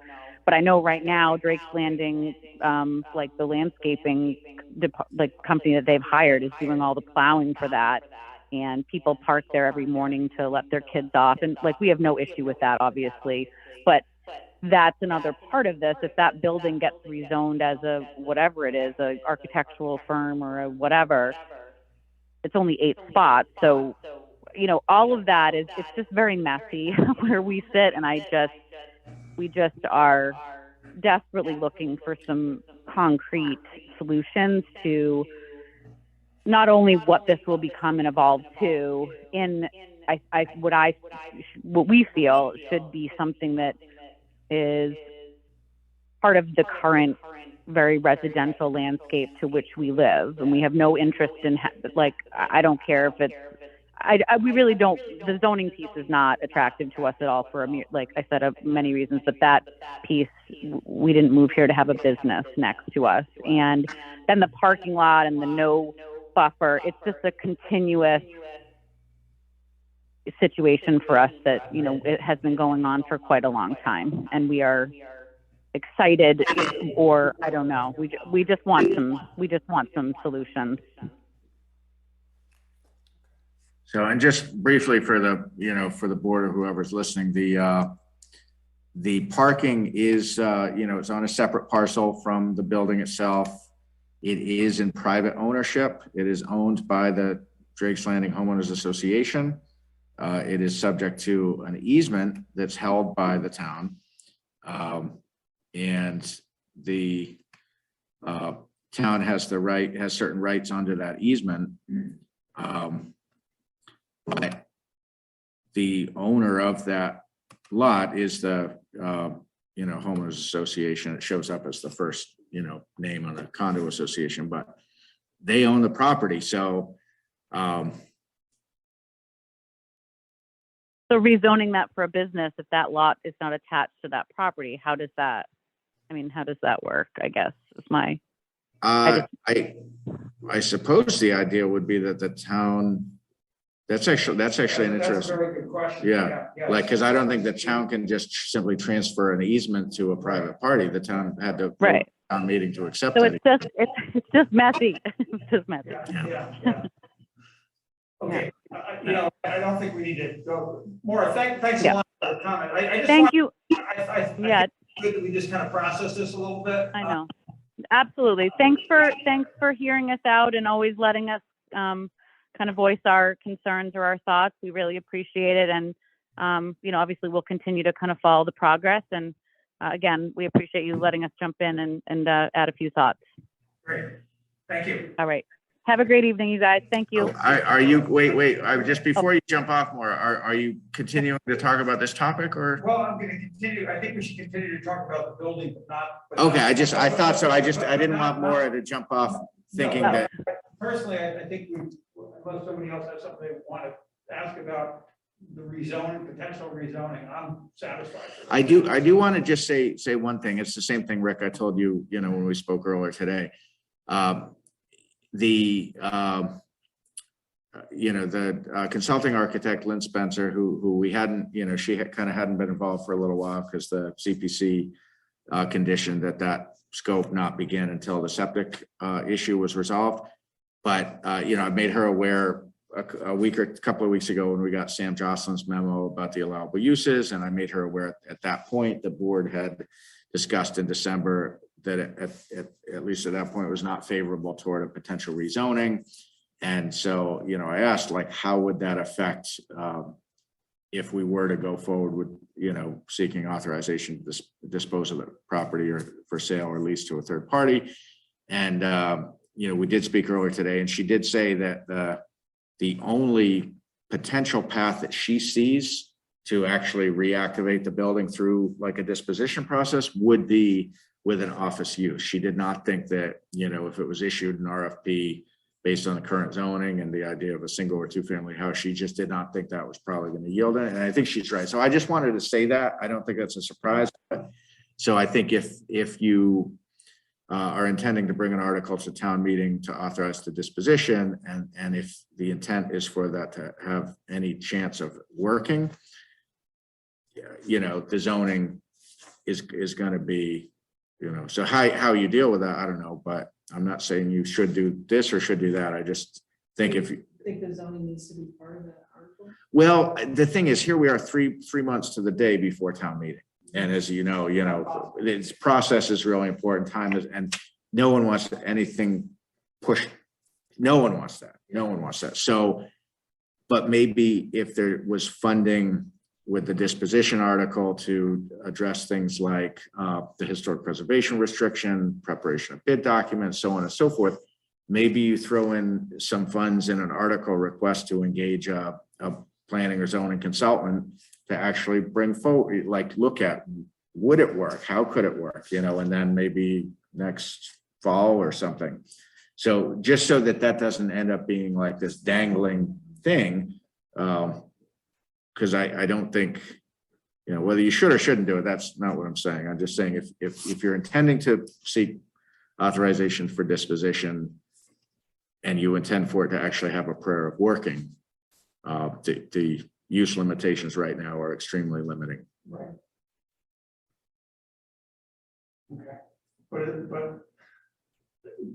do we have agreement that in the near term, a zoning article doesn't make sense?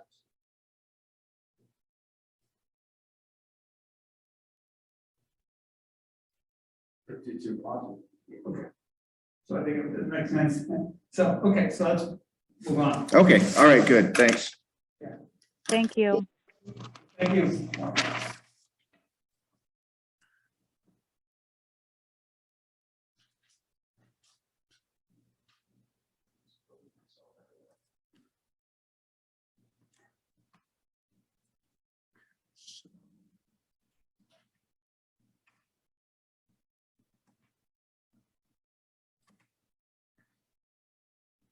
I've got them here up on the screen, Rick, if that's helpful.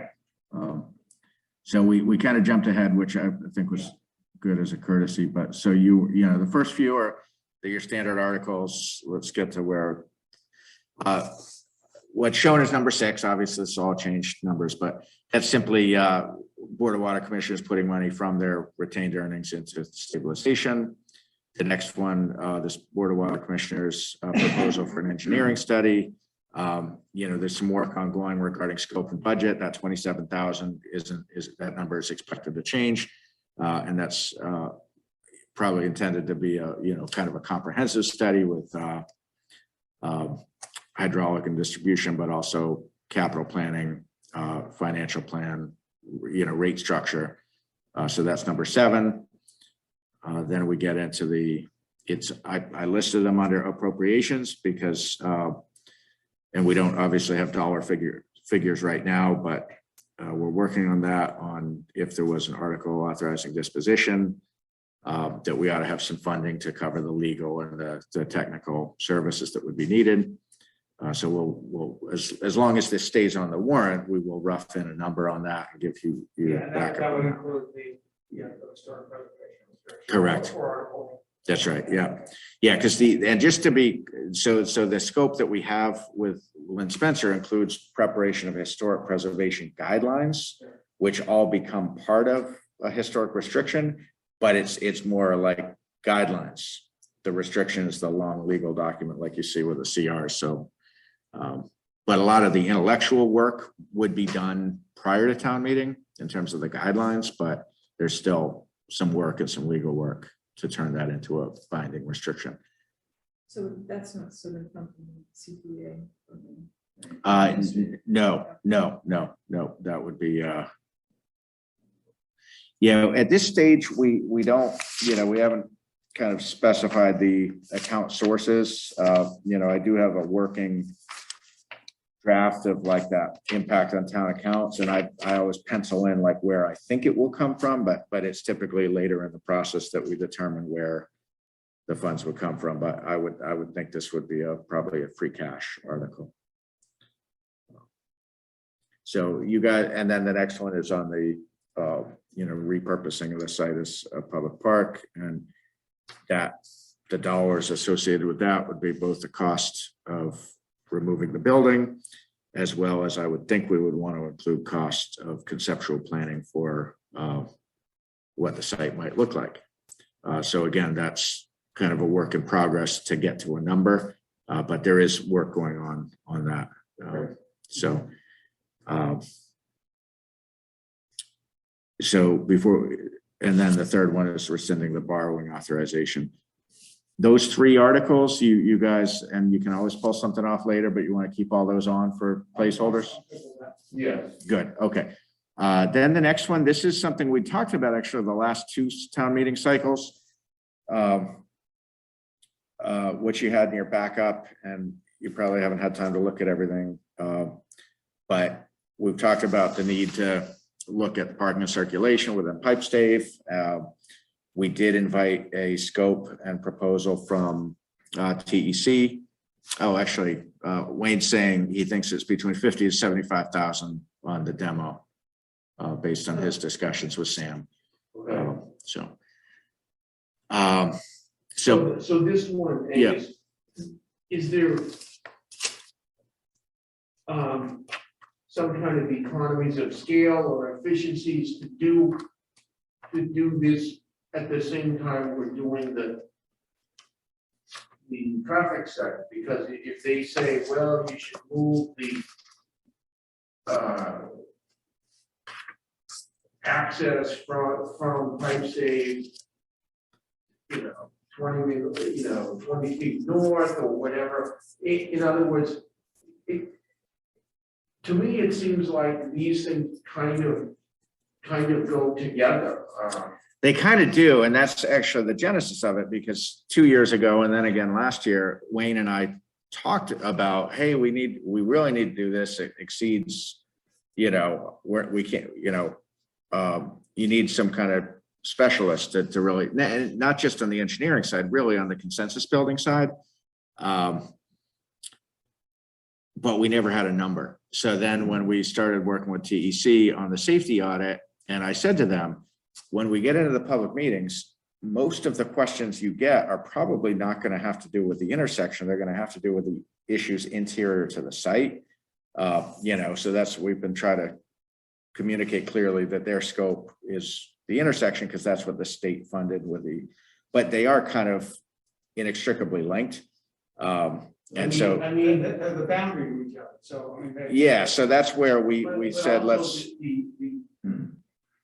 Some of the traffic issues are people coming in and coming out of there, and people that overflow parking, or people wanting to come to Pipe Save when there's no parking left on it. So I think they're really related. I think they are, and I think as that initiative gets into a broader public process, that's probably a lot of what we're going to hear, and that study is not going to address anything interior to the site. So, whether the scope, we've got, I don't think it's quite right. It's the second draft. The first draft was like pretty far off. I think this is closer, but I think it still needs some real work. But at the end of the day, this is something I would expect we would bid out anyway. So it's a matter of getting enough of a scope that we have a budget number, and then issue. Is it going to be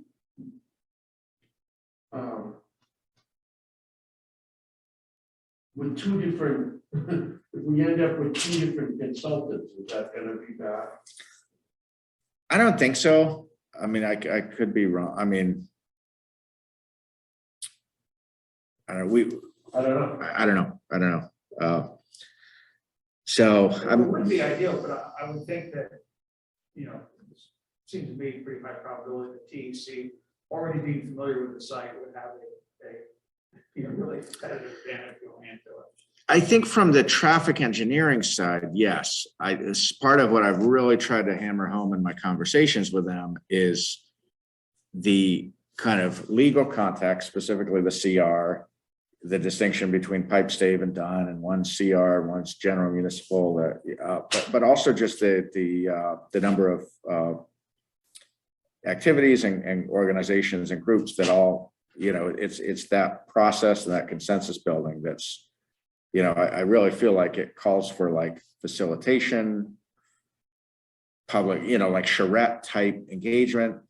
I just don't know. I'm not there yet. I haven't seen enough to know if that's something they bring to the table. I think that's what it calls out for. Traffic and engineering, civil engineering is part of that, but it's really like, I feel like this just is going to require getting a bunch of people together, not once, but over an iterative design process, and that's why, like, I think their initial, I forget the number, Wayne probably has it. It was 12 or 15. I said, you guys missed the mark. Like, that is not going to do it. This is not about coming in with like some plan and everyone's going to cheer. That's not how this is going to go. And some of the things about the CR, you can't pave. So that makes it very hard to optimize the parking we do have, because you can't stripe it effectively. So this is another one where the procurement question on engineering services comes up, and we can. Wayne, do you happen to know off the top of your head what the bid threshold is for engineering services? There isn't any. So even if there's like for big ticket engineering? Nope. Unless it's a school project, which triggers a different procurement process, but we could pick a consultant based on an RFP, or not even an RFP. We could RFQ pick based on our own policy. Okay, that's helpful, thanks. Is that subject to the designer selection? It's, you could use the same designer selection to choose an engineer if you'd like. But you don't Just- have to. I want to just, I Yep. want to do this partly for the Yep. Board that we do, you probably all know about this, but just in case not, I'm just going to do a quick screen share here. We do have a,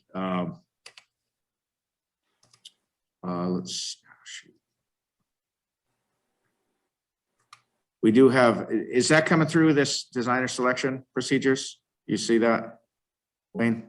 Yep. Yeah, so this was amended just pretty recently in November 2019. So if anyone's familiar with that, is this what would guide this process? Get back to me on that, but this is something that was adopted. Mhm. Okay, yeah, so it was adopted prior to the,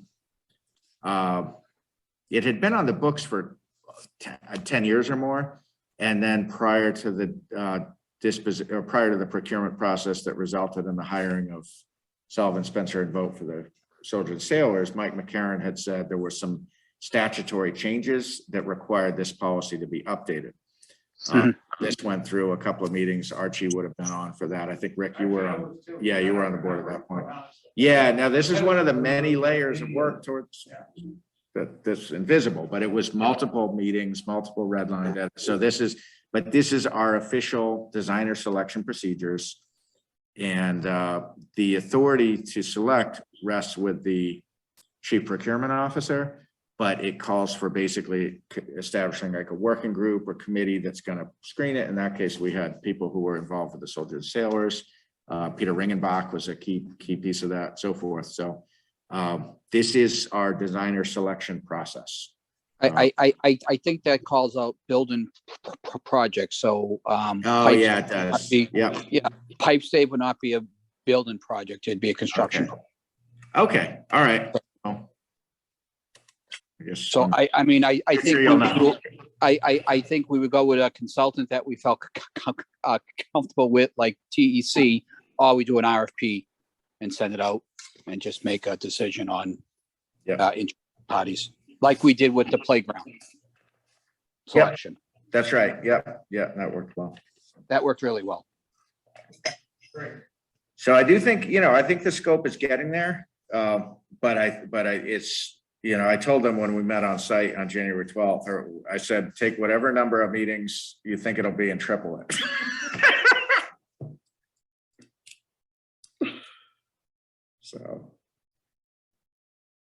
So I guess the question is, is there one very large chair for the forces?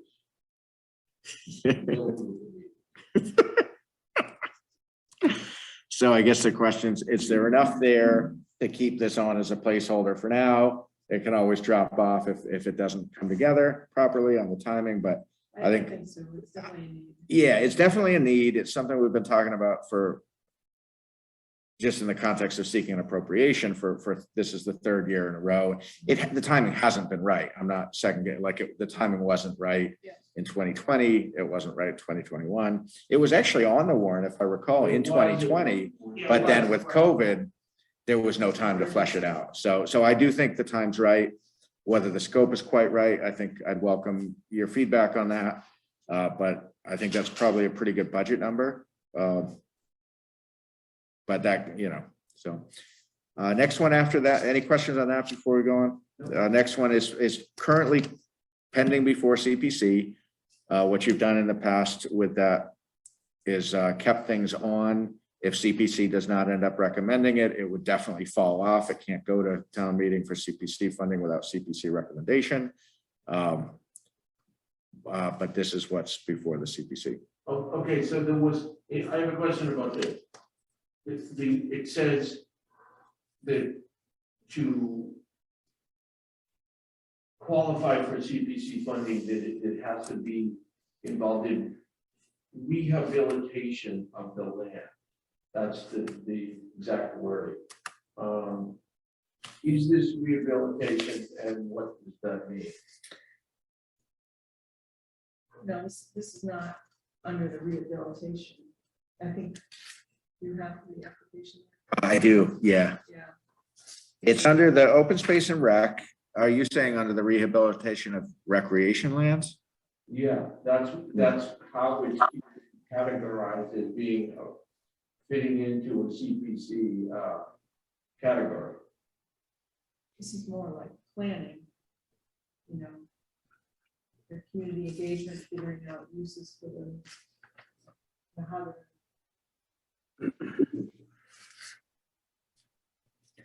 Well, let's just say it was found to be ineligible for CPC, which I don't know if it will or not, but let's just say hypothetically, if it's something that you wanted on the warrant, you could propose it as a funding for free cash.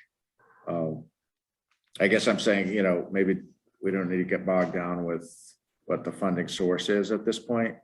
That's a really good question, Archie, that obviously the CPC is going to look at. I think this is the first time you've got the eligibility application, right? You didn't have that at your meeting last month. So. I don't see what's going on. In terms of this proposal. But you're not being asked to endorse it or not. It's just a matter of whether you put a placeholder on. I mean, I think if it's before the CPC, then we should put it on here. Sorry. Is that after? Do you have a concern on it?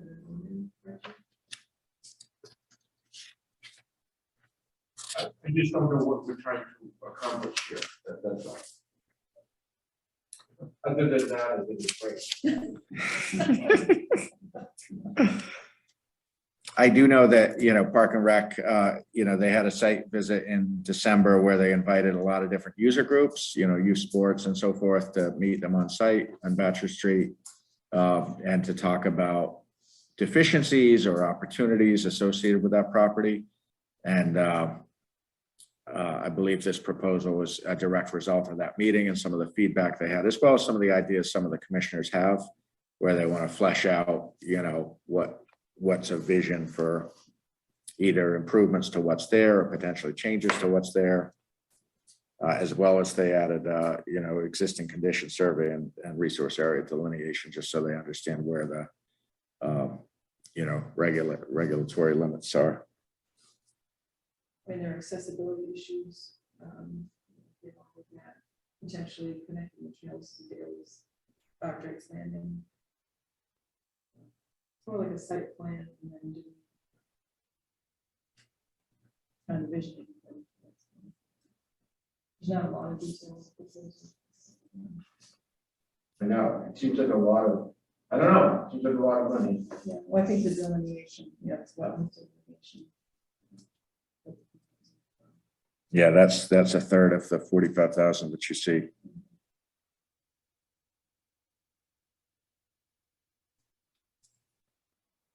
Seems like there are a lot of little parts of it, and they add up to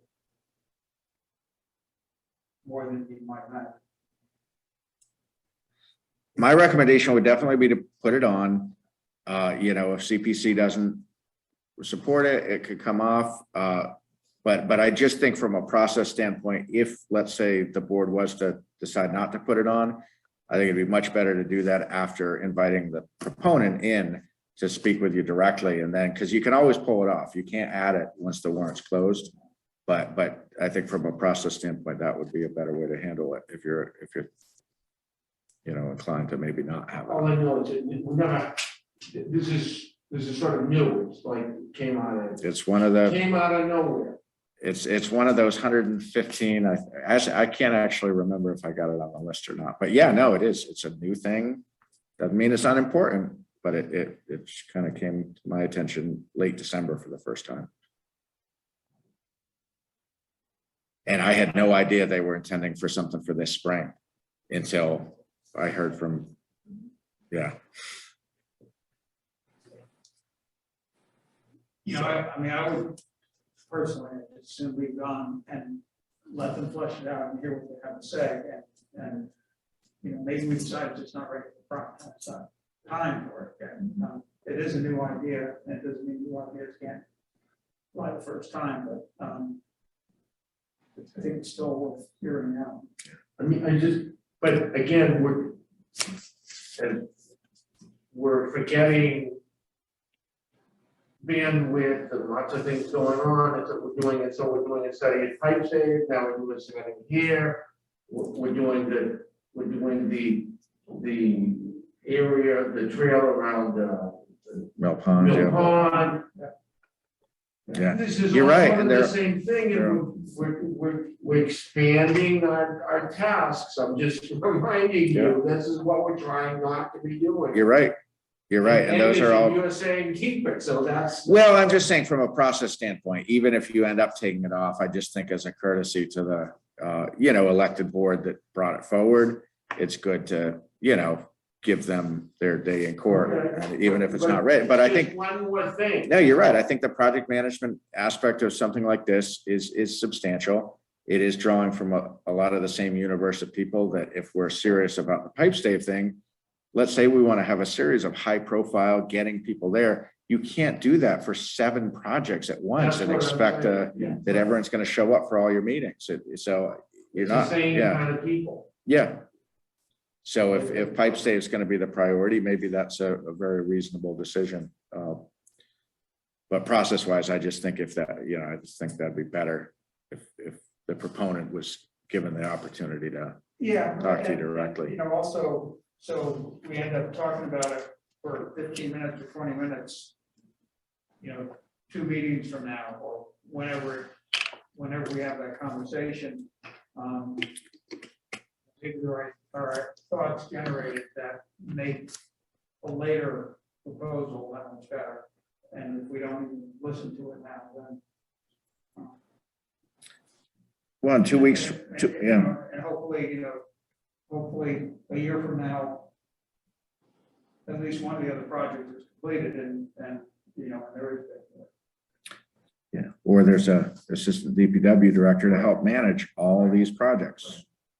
I'm not being tongue in cheek. I mean, that's part of why we need help is all these extra projects. So 2 weeks from now, we do have already penciled in the designer for the Mill Pond Trail, as well as discussion of a couple of other initiatives Park and Rec is involved with. So it would, if you want to learn more, that Brad's going to be here anyway. Yeah, that would be a good time. Wendy, when is CPC? This Thursday. This Thursday. Okay. So what, I mean, in terms of process, if the CPC found it eligible and approved the funding, I mean, the select board can't take it off the. You wouldn't want to, I don't know what the law is, but no, you wouldn't, there would show deference to that. So, yeah, I think as a matter of principle, if it's before the CPC, whether this or anything The else. select could take it off even if it was. Oh, really? Yeah. Yeah, I think the only entities that have a right to put something on a warrant are the select board, the planning board, if it's a zoning article, or a citizen petition.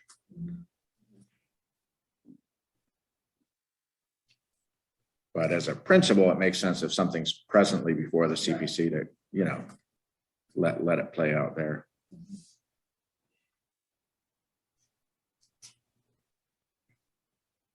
Timeframe for citizen petition, and I'm not, Would be, once the warrant's closed, the window is closed. for a citizen petition too. Yeah. Correct, yeah.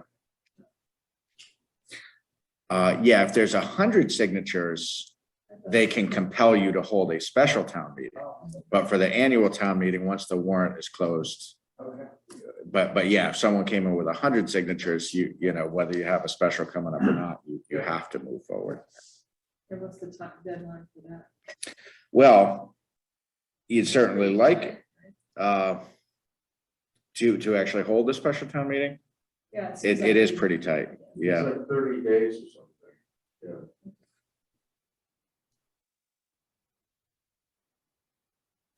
So I'm just penciling this in for next one agenda, so.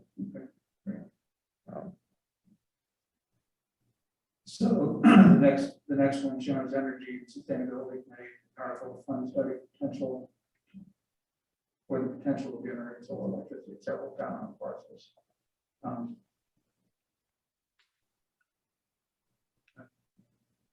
Explore that.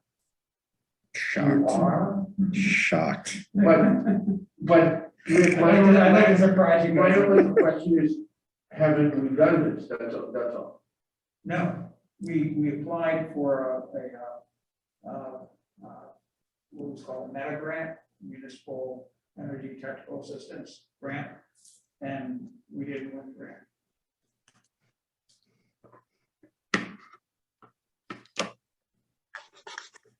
So we wanted the grant, but we didn't get it.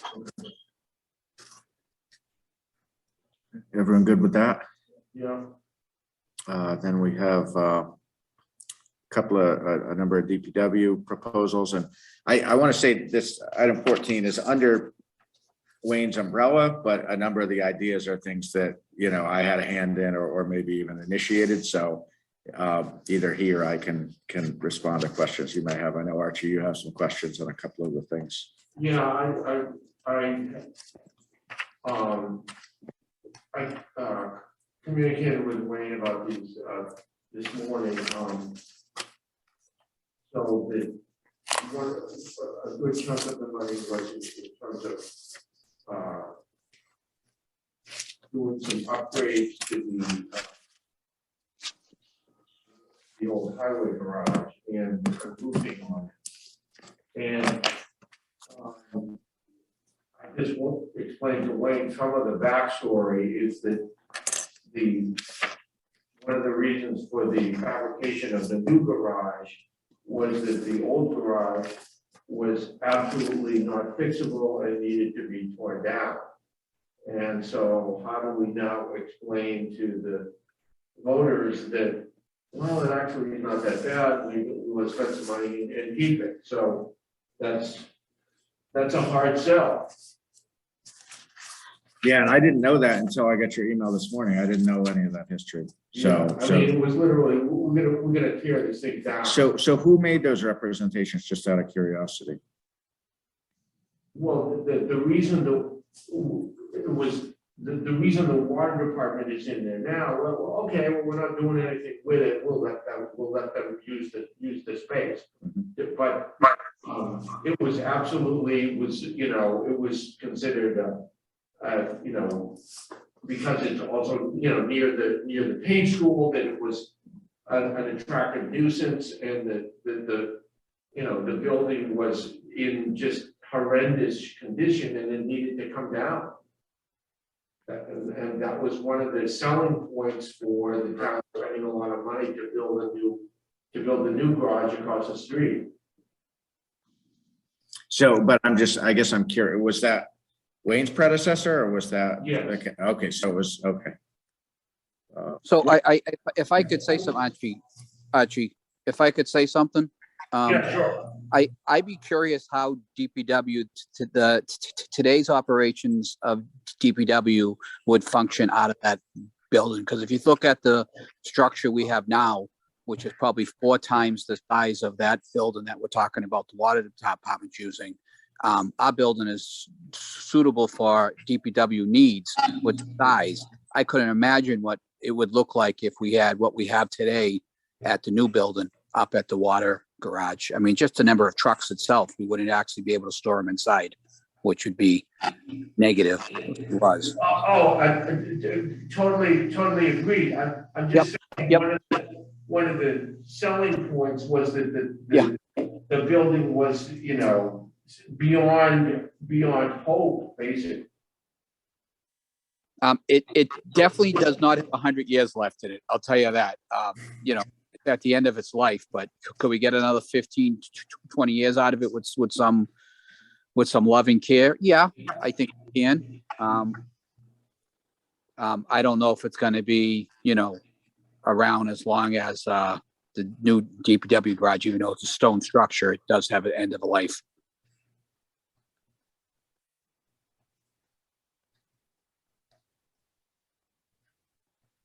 But we might be able to grab 15, 20 more years out of it by doing the roof over. So it's a pretty mission critical, and by that I mean totally mission critical building to the water department. Is that a fair statement, Wayne? It's they have nowhere else to go. So Exactly. So that's just kind of interesting, because if we do, if it needs to be part of our capital program to build a new water building, current staff like me and Wayne need to know that. That's not something that has that ever been talked about in the capital process, Wayne? I don't recall it. it has not, but of course, Mike has asked about it many times. Mike Otia said, geez, we need a new building, but he wasn't gonna put it on his plan, I believe, because he didn't know he wasn't ever gonna be able to afford something like that. I believe. So he didn't even put it on it. It has not been officially discussed yet. So They might have to bump with you guys in DPW garage. I'm sorry. You want to say that again? I was just kidding. Maybe as part of, if this remains on, maybe, we set up a time we go walk through these facilities. That would probably be really good. We do that with the. Yeah, I mean, I've been in there a bunch of times. It's not a new building.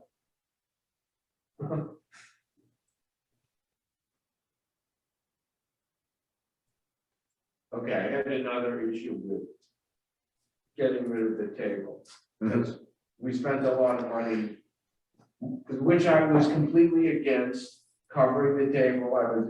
Didn't think we needed any of this stuff, and I still can't get, there's no way I can support getting rid of the table after we went to a whole mess of trouble and expense to have it refinished, covered with glass, get the new chairs here.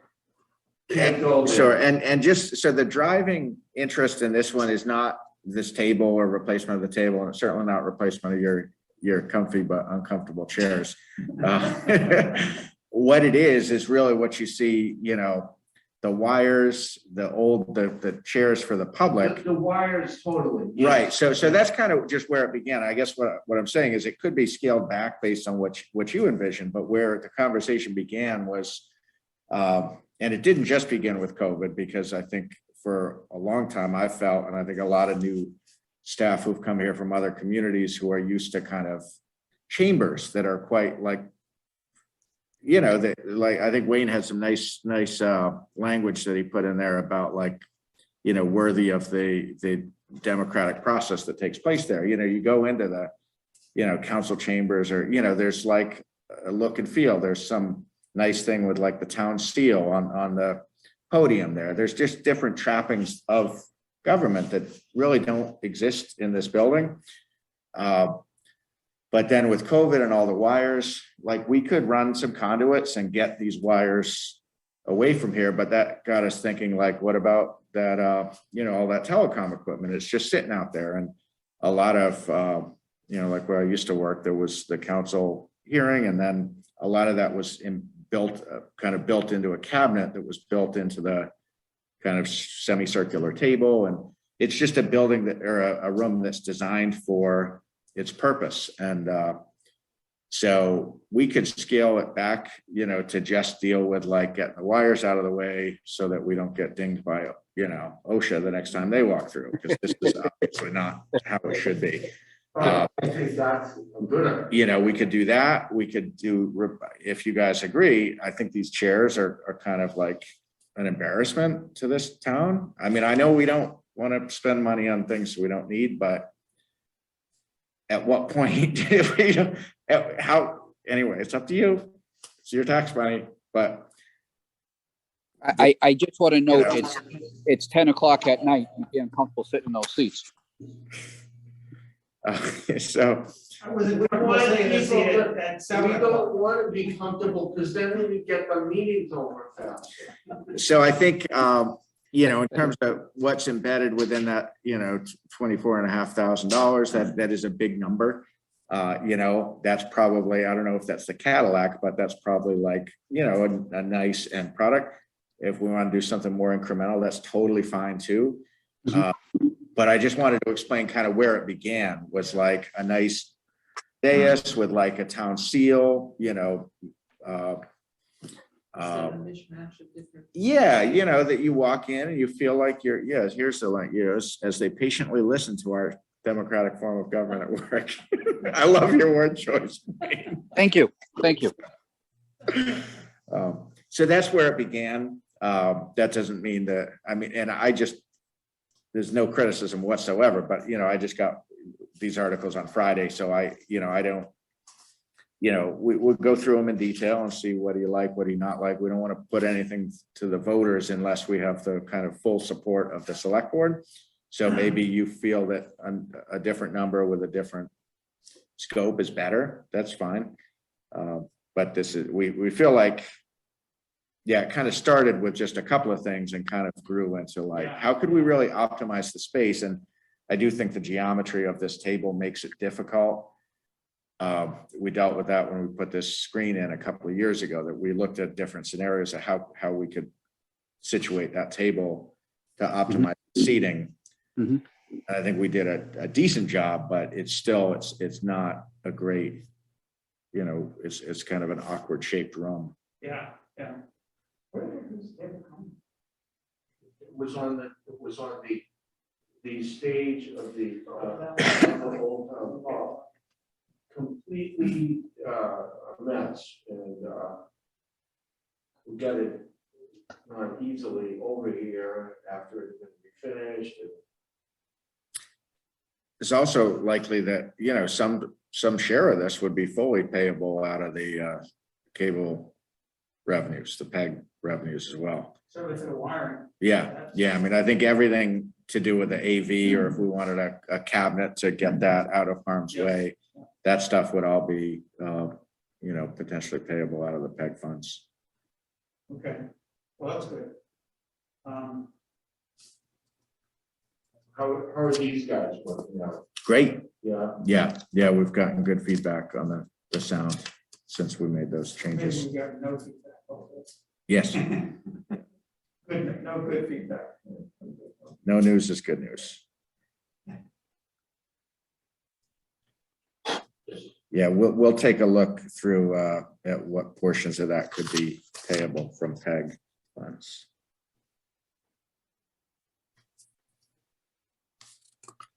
Anything else within Wayne's article? This proposed reception area, that's a new What was the idea. thought about the tables? Do you want to change the table? Do you want to keep the table? I don't want to spend a lot of money.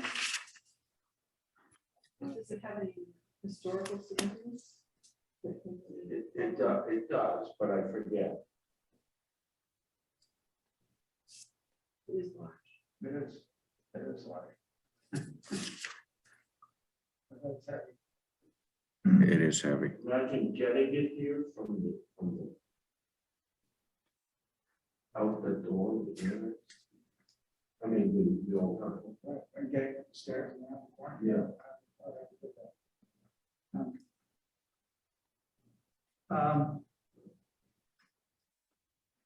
Yeah, I'm sure this is gonna get picked apart a little bit, that article.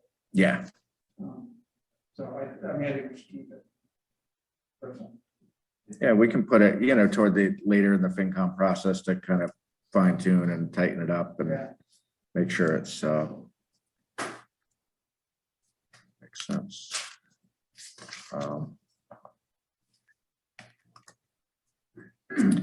Next one was also, the next several actually are DPW.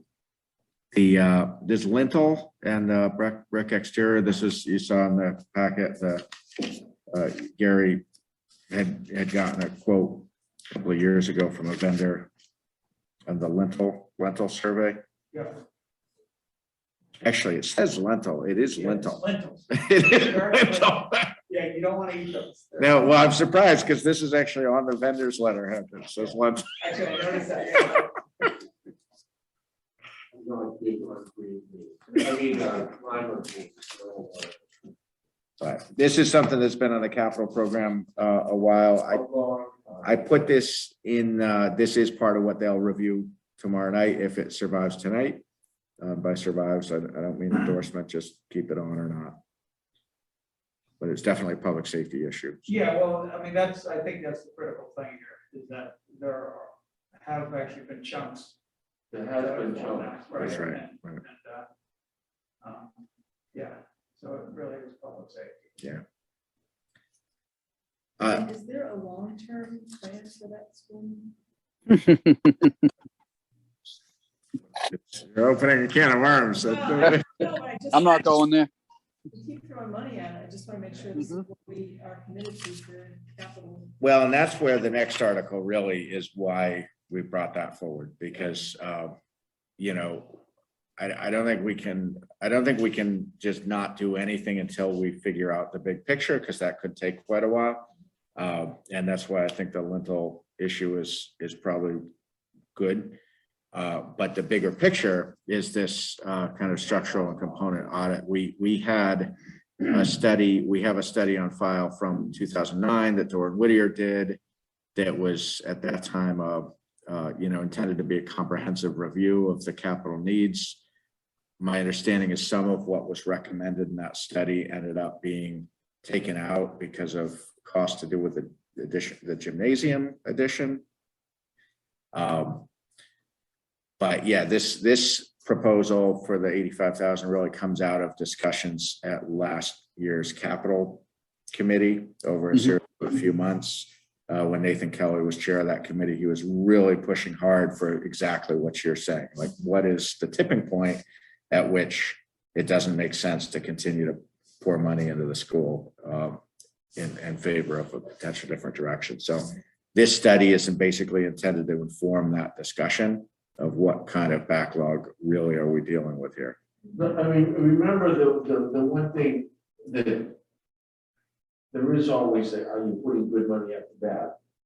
But even if we said, okay, we're not going to use we're going to build a brand new elementary school, and we decided to do it tomorrow, there'd be no elementary school for at least 5 years. So A lot longer than that. Yeah. But under the most ideal circumstances. So, yeah, so you can't have no repairs on an existing building just because you think in the future you might replace it. I mean, there's certain things just have to, you know, you can't have things falling down and stuff. So there is the time lag for building the school is quite significant. So you have to keep things up.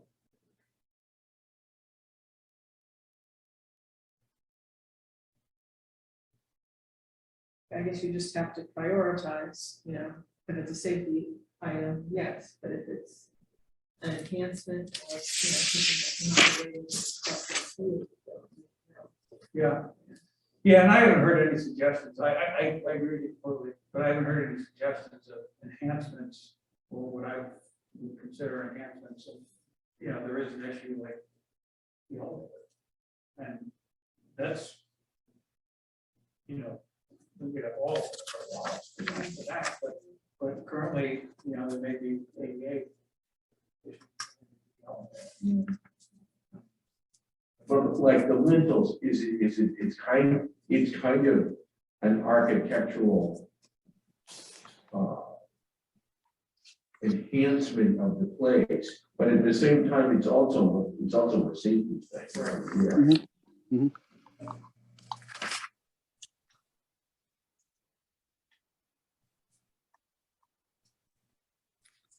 So Wayne, can you just elaborate a little bit on where the $85,000 figure came from? Because I know you and I had a number of conversations on that and the challenge of kind of getting a budget number based on undefined scope. So are you pretty confident that that number is going to be sufficient for what we need? Well, I think the last study was in the 40s or 50s, and that was done many years ago. So I upped it a little bit because I think we would extend the scope more. I think there was some stuff that weren't addressed on that scope. And we have more of a building to evaluate now, I would say. You know, with all the different changes that might have happened over the last 10 years, the flooding we've had. We have some major leaks in the roof.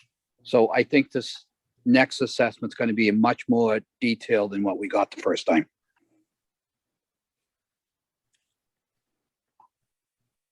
And I did find, in the files that 2009 study. And did we ever digitize that, Wayne? I can't remember. We did. Okay, so in that, maybe when we put the backup for all these articles up on the website, let's make sure to include that. Yep. It's on my shared drive right now. We have to name each document and put it on the shared drive. Perfect. Yep. Great.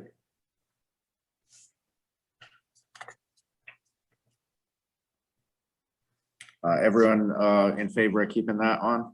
Yes. Great. And right now, I did include that in the packet of stuff I sent to the capital committee. I don't know that it would be funded from stabilization. It might be funded from free cash, but it's obviously closely related. So I wanted them to be aware of it for sure. Archie, do you recall over the years, have they funded studies, or has the stabilization really just been used for bricks and mortar type things? I'd say not much. Okay, so that might end up being like a free cash type article.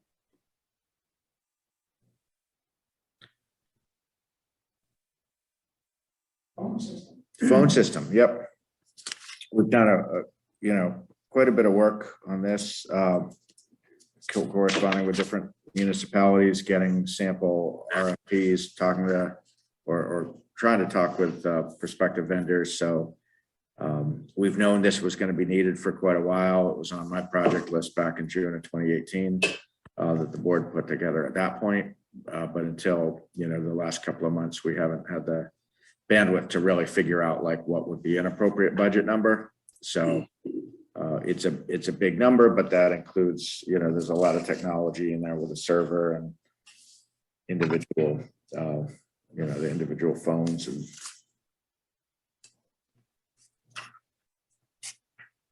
I mean, I think it doesn't help that we're probably going to have to revamp the whole system because our system's so old.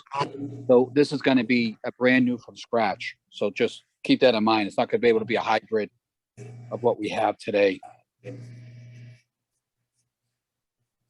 the chances are, with the new system, you'll be able to integrate it with the current computers. You'll basically probably be able to get readable voicemail. Yes, that's what I hope is. I mean, I think about just sending out an RFP and let them tell us the options that are out there because none of us are experts at phones. So I think we say, you tell us the best product for our value that we want to spend and what options are out there. And then we'll get to pick the best vendor, not based on low price, but based on need and what we think is the best option for our town. Holograms. I want phones that can do holograms.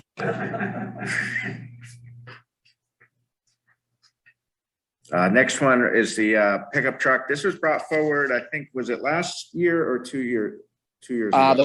The first year I was there. Okay, so a couple of years ago, and it was taken out that year. The interest of getting some more life out of that truck, which they have done, but it's really getting to the end of its useful life. The cost is pretty significantly higher than what it would be for a non-electric vehicle, but it's a good truck. And we think that with the policy directive of the town, that it would be a good investment to spend the extra money for the electric vehicle. And I just want to express too that DPW is limited on the number of trucks that are ready to be electric today. Example, dump trucks, backhoes. Maybe one day there will be electric versions, but right now there is not. So this truck is probably one of the few trucks in the fleet that we could look at an electric option because of the usage of it.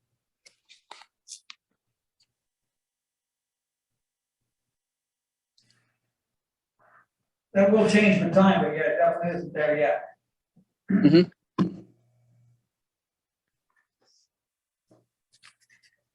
You guys good with keeping that on? Yeah. All right. The next one's the dump truck. Yes, that's a 1 ton. Yes. At 550. So right now we have a 350 that we put a salter on the back of it. The spreader that we got it last year or two. It's a little bit underpowered for a spreader, but we're making it work for right now. But we're beating the heck out of that truck. It's a little underpowered for what the use that we're using it now for. So Wayne, what's the tonnage rating for an F-350? Is that also, is the difference just the power? Or is I mean, the gross vehicle weight's going to be higher. The actual engine's larger. I mean, it's the next level before one more level above that. It becomes a truck. It becomes a full size truck after a 550. It's definitely. I mean, we used to have three spreaders. Now we're up to 4, and this gives us the option of doing a 4th spreader on a smaller truck instead of another dump truck. A full-size dump truck, that is.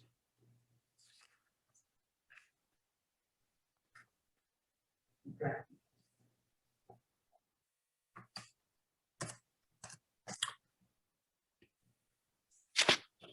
Next one's on the Emerald Ash Borer and a townwide audit. So I have a question about this one. Wayne, what do you think are we,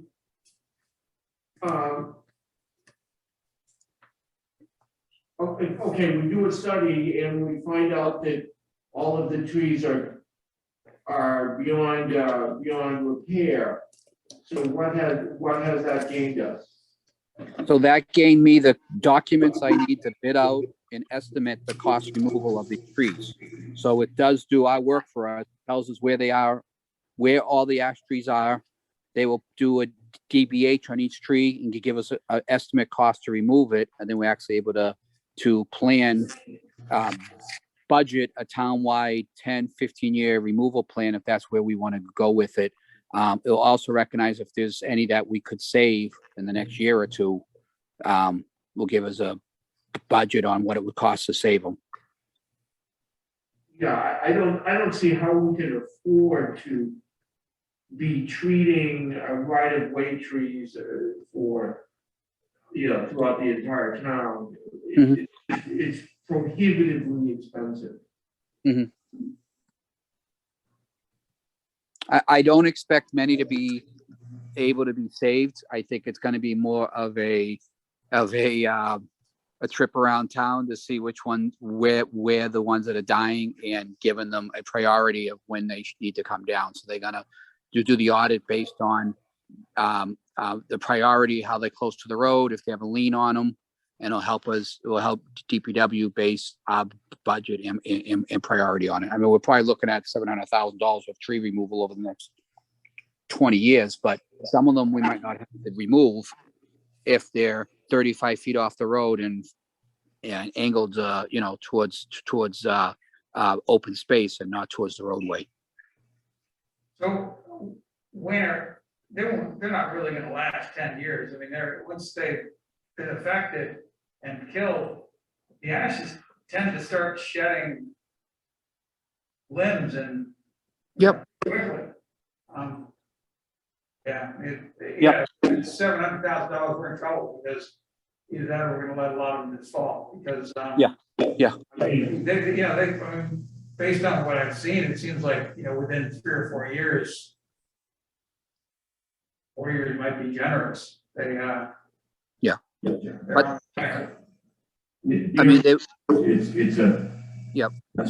a graveyard. There's so many trees. Mm-hmm. I mean, they're not all going to fall down immediately. They will die and they'll stand. And then as weather takes its course on it, they will fall. That's why I think it's good if we try to prioritize the ones that we could remove prior to them falling down. It'd be important for us as DPW to try to figure out how much money we need to budget on top of the regular tree removal we have in town. Yeah. Okay. Well.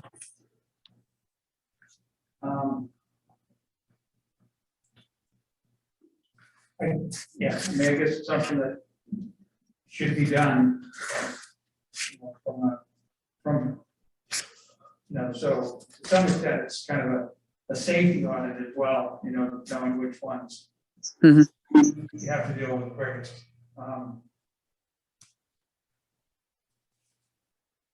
Next one's the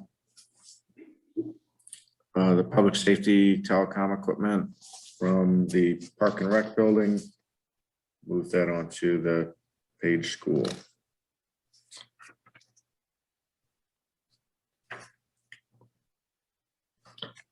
So I wanted to ask the chief about that in terms of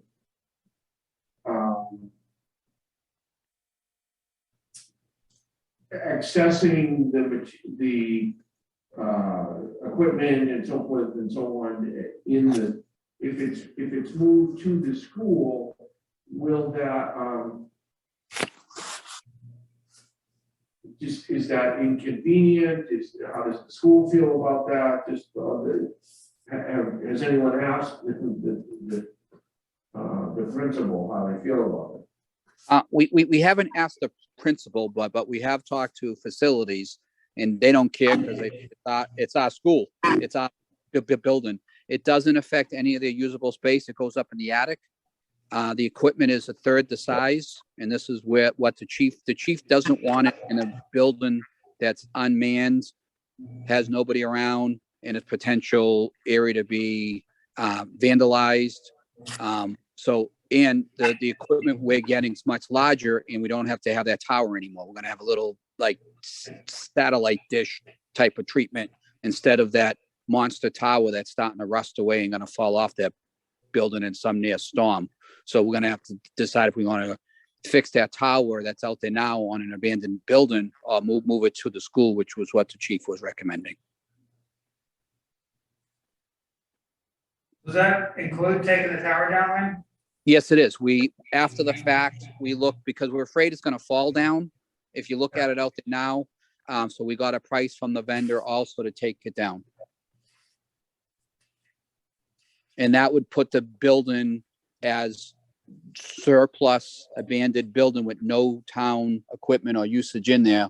And we can make that decision what we want to do with that building from after we move the equipment out of there. Right now, we can't do anything with it because it's housing the emergency equipment. Yeah. So we're probably paying liability insurance at least. Yeah, we got a separate policy because Maya won't cover it. So we have a separate policy for that building. And I don't want to speak for Mike Dwyer, but he has expressed concern about having an abandoned building beside a school. We don't want to find it become a place where we have three teenagers in there doing something they shouldn't be doing, and the building goes up in flame. It's a nightmare. We just think about it, and we don't want anything to happen in that building that's not manned. So it's better to get rid of it because of the liability of it right now. Yeah.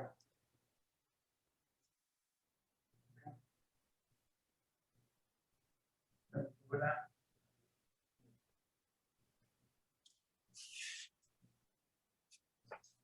So next is first, did you have something you want to add there? Nope. Yeah, so 6 new automated external AEDs. Are these replacing ones that we have or additional units? So some of these are going to be new ones.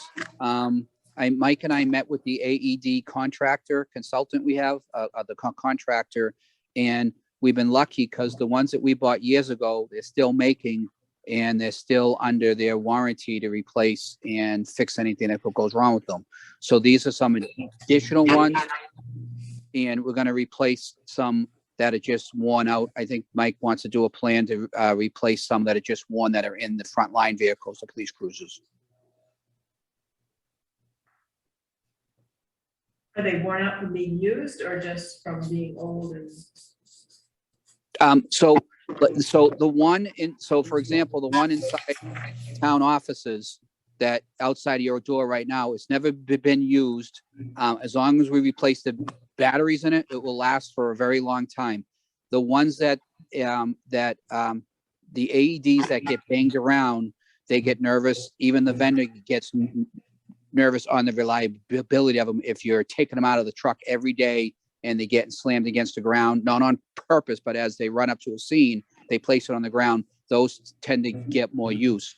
So they recommend you replace the high use ones, but there's no reason to replace the ones that are never used. So Mike and I didn't know that. We thought they got outdated and we had to replace them in time, but we found out you don't have to, only the ones that are heavy use.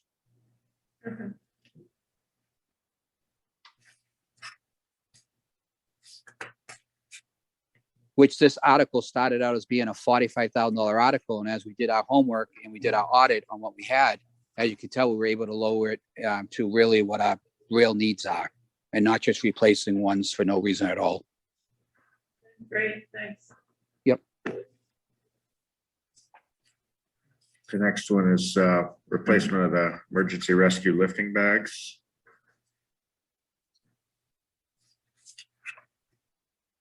Okay. I don't know.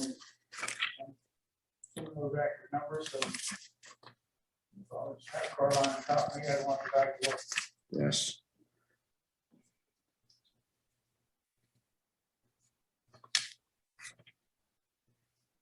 How about the, Wayne, what do you know about the replacement and purchase of 2 new saws and power tools? What? I don't know. I'm sorry, I can't answer that one. I know what your question is. Yeah, I didn't have time to ask, but I, he'll be asked. Are they going to be electric? That's going to be the question. Well, that's part of the question. Also, they're,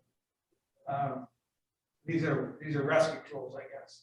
These aren't like some variation in Jaws of Life or something. These are some other rescue tool.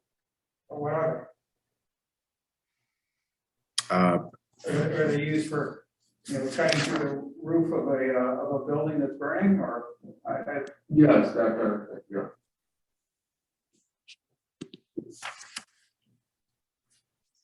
Yeah, and Mike could be, he'd be presenting it at the FinCom and all of that. So it's.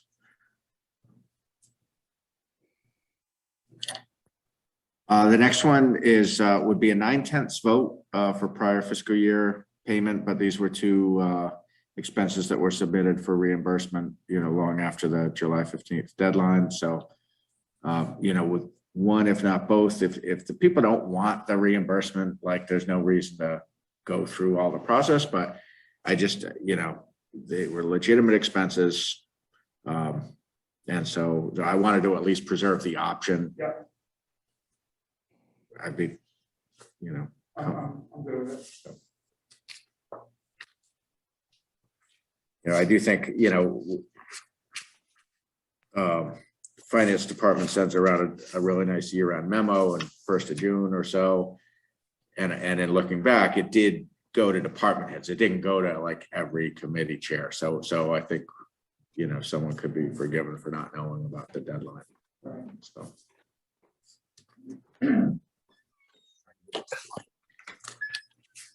Now we get into the non-financial, well, actually, let me jump to my list at the end because there's some other financial articles that I mentioned at the beginning. So the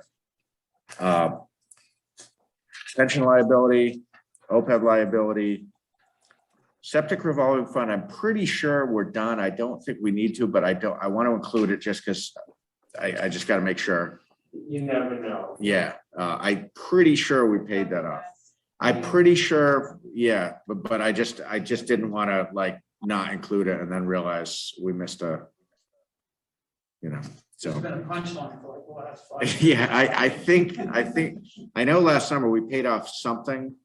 I think it was that it was late and I just want to make sure I don't miss something. That's painful. The standard CPA warrant article. Then the others I've talked about. We talked about zoning. I'm going to cross that off. The pipe stave vegetation management. That's a new one that just got emailed around today, but that had been included in the Park and Rec operating budget. When I asked Brad for a little more detail, he said it's a one-time expense, basically to do with cleaning up the vegetation between Pipestave and Dunn.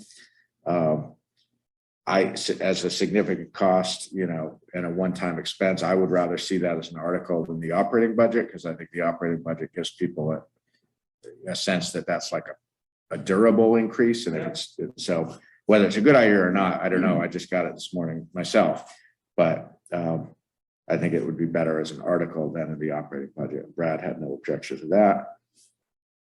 Historical Commission, $2,500 matching for their you know, property inventory. So, and then snow and ice and the unbudgeted personnel costs are the others I have. And then we'll go back to the non-financial, but before we left financial, I just wanted to speak, you know, cover each of those briefly. So now into the non-financial articles. First one, obviously, the Concom, you know, working on the bylaw proposal. I guess one question I have for you is, now that we have an updated draft, is now the time to send that for legal? I haven't to this point because I don't want them to, I assume they'll review it probably twice through the process, but I'd like to keep it to twice and not like 5 times. Just Yeah. Mr. Chairman, I'd like to. Sure. In my 20 years reviewing warrant articles, either on the FinCom or the Board of Selectmen, I would say this is the worst warrant article I've ever seen. Other than that, it's great, but it's gonna vastly overtax the capacity of the Conservation Commission. The chairman of the Conservation Commission admitted that homeowners will probably have to, if they want to put a new mailbox in, probably need to get a permit for that. So this is a vast overreach of the government. Absolutely none of my comments that I sent to the commission were addressed whatsoever. Not one word, except for a comment that Mike McCarron had made about changing shall to may. Other than that, nothing, absolutely nothing that I said was addressed. And I think it's just an incredible overreach. I'm not going to go in. I'm going to fight this to the death. This is going to cause, when people find out what they have to do, that, you know, the idea that they can't even cut a branch off a tree that's hanging over their driveway without getting. And if you read what this says, this is the exact wording of what this article is about. That you want to cut a branch that's hanging over your driveway, you have to get a notice of intent. That's absurd. And other things that you could, that you could be interpreted that you can't put salt on your, maybe you want to salt your driveway, maybe there's a big patch of ice and you have a hill. If you read the cumulative effects that could affect the wetlands, well, plenty of people can argue that salting your driveway, the runoff of that going right into the swale next to your driveway would have an effect. That you can't do that. So I just think this thing is, and we don't even know what the regulations are. This is just a bylaw. We're giving the Conservation Commission complete carte blanche to write new regulations that we don't even know what they are. We don't know what the fees are going to be. The extent of the forms, the applications, none of that. We're giving them carte blanche to do that. So the bylaw itself is, I don't know how many, like 7 or 8 pages. Imagine what the regulations are gonna be. It's, okay, I've said enough. But I can go on. I have none of my concerns were even commented on or addressed by anyone. Or did you mean the first time it came out, or just maybe the time that it came out? Most week I sent 2 pages to them several weeks ago. Oh, you did? Yeah. Yeah, I'd also asked them to highlight what's already a state regulation and what. Nothing was, I looked back, nothing was changed. When you said you asked them to highlight what would change, did you? I know, I didn't get anything on it, I didn't see anything. Are you aware? No, we did, I know I had Jim do those blending of the MACC model, but that was based on, I think, a former version of this. But that is one thing that with legal review, we would definitely want to know what of this is maybe codify or, codifying what's already in state Wetland Protection Act, and what of this is different or new. Yeah, the MACC template is not the same. I mean, obviously, when I spoke with the chair, I asked for the state regulations Mhm. to be. So what would you say about, should the commission be invited to present this proposal to the board, and in hopes of maybe responding to questions that you may have?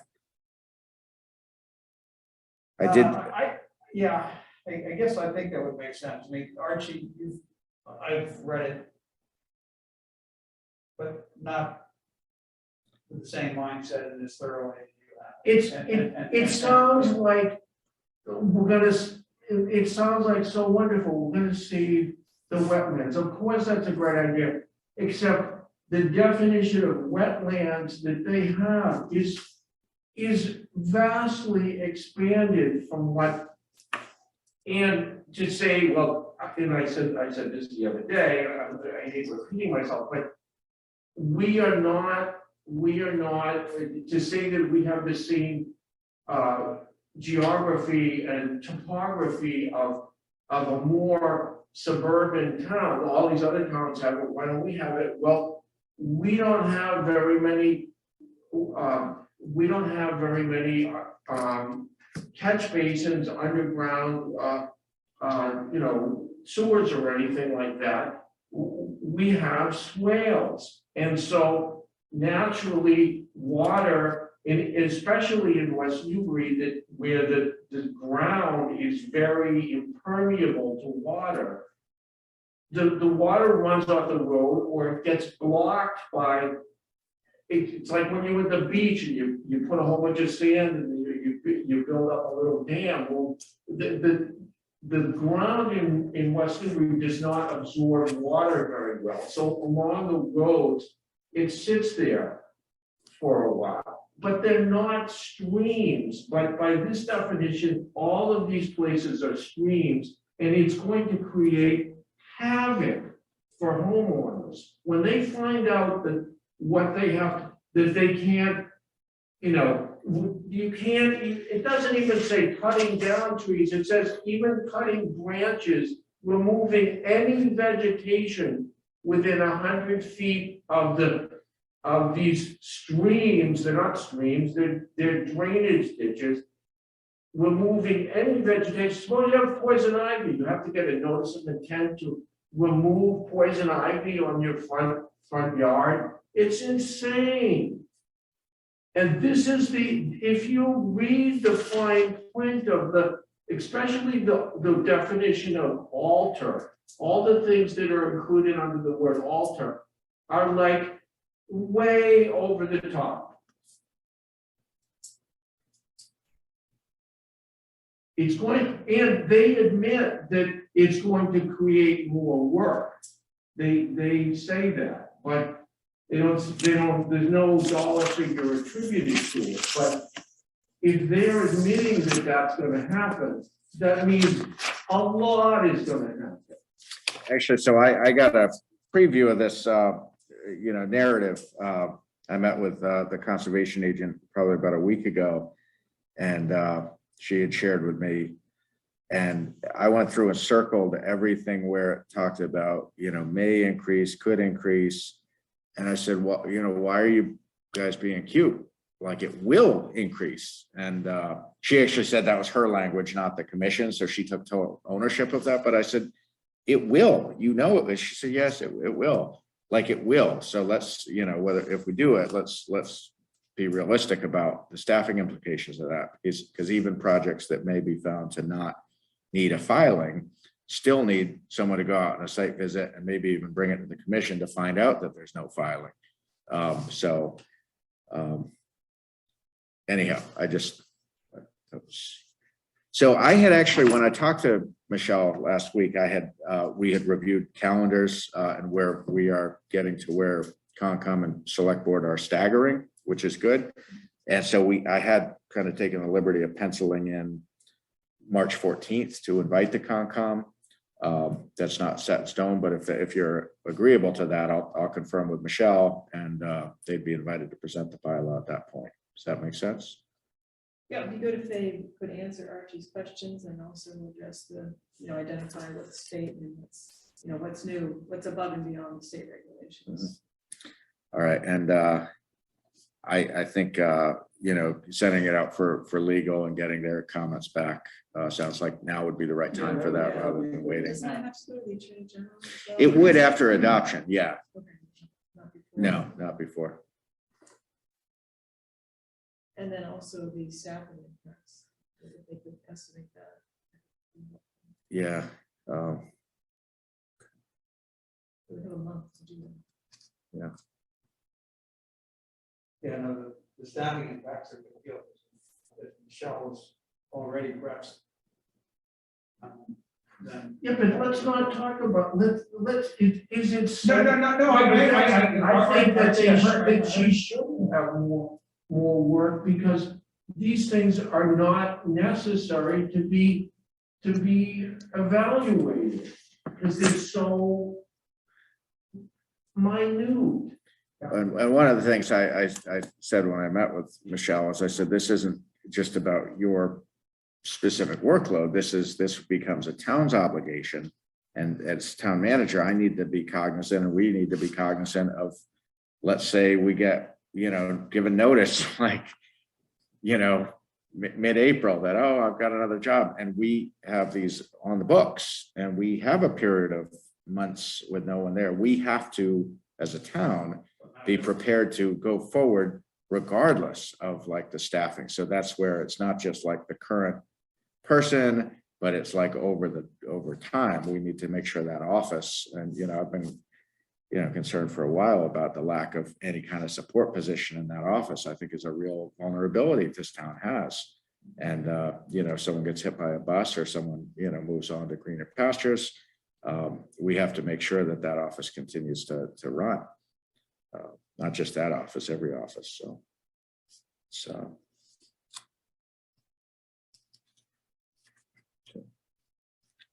okay, so we'll invite Concom in for that, and I'll communicate the questions that have come up. Maybe we'll get a video clip of tonight's meeting and send that, just because I can't. I'm only begun to play on this. Oh, boy. All right, next one is open space. It says committee. They'd like to see a bylaw amendment to require that a member of the open space committee be on the CPC. That would be instead of the current at-large member. How do you guys feel about that? And again, you're not being asked to endorse or not endorse. Yeah. Does that remain on the warrant? So there's currently one at-large member on the CPC. It's not a required statute, nor is the select board member. Oh, it's not?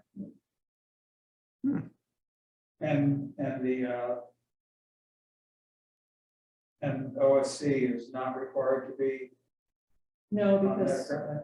because when when this was established, not every town had it. Open space. Okay. So I think that's why.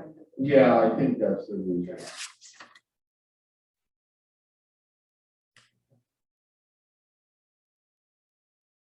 I think it's a good idea. Yeah, I mean, it seems like, you're replacing an at-large member with somebody who has specific knowledge that's relevant to a significant part of what the CPA is about. What about the idea of replacing the select board member instead? I say that for two reasons. I think that with no at-large member, I do have a concern that could create a perception of like an insider culture where, you have to be, there's a lot of people on lots of committees already in this town. And I feel like, having at least one person who doesn't need to be affiliated is kind of good. So I don't know. Yeah. So I think if you like the idea of having an open space designee, maybe it's instead of a select board member, since you guys have lots of say over these CPC projects anyway. It's all going through the warrant, right? So it's not like you guys are marginalized. I don't know. With that said, I mean, in the time I've been here, this select board members on the CPC is actually really good because it helps to keep things grounded in the bigger picture. So I would kind of not like to see that go. But can you have a bigger CPC? Can you go to 9? Up to 9, but then you increase the quorum requirement, which. Yeah, that might be something to consider. Is there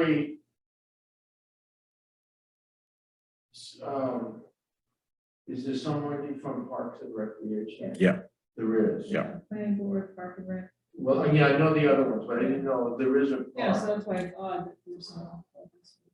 Yeah. So are we, just again, playing devil's advocate, are we stacking the deck that they out, then there'll be 2 on the sort of recreation park, open space sort of pot of money, and the other people, the other pots of money only have one sort of advocate, if you see what I mean. So one housing person and one But they're 2 different, rec and open space are kind of like opposite. one historical. Yeah.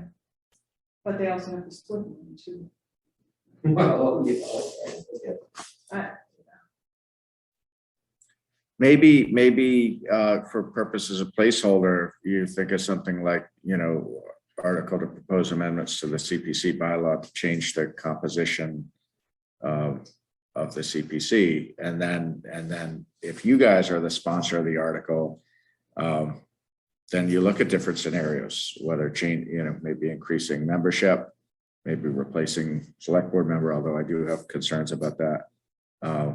But rather than just limiting it to the one idea they put forward, if you think the basic premise of looking at the composition of the CPC is a good idea, maybe you take, not all spring, but take a meeting to talk about how that might look and what would be the pros and cons. Because there are cons associated with this proposal. It's not just a pro. Yeah, I asked for this to be on the agenda for the CPC Yeah. Thursday too, just to get there. But Good. what do you see the cons being? Just to not have the at-large. That's really, I see, I kind of like having somebody that's just not sort of in the, when Angus elucidated it better than I can. But So who's the current at-large member? There, it was Sherry Cohen, but she Right. moved. Right, yeah, because it was. So then we appointed Patricia Reeser to fill out her term. Okay. So kind of like having on the capital improvements committee, it's kind of nice to have a couple of people that just don't have any agenda or whatever, yeah.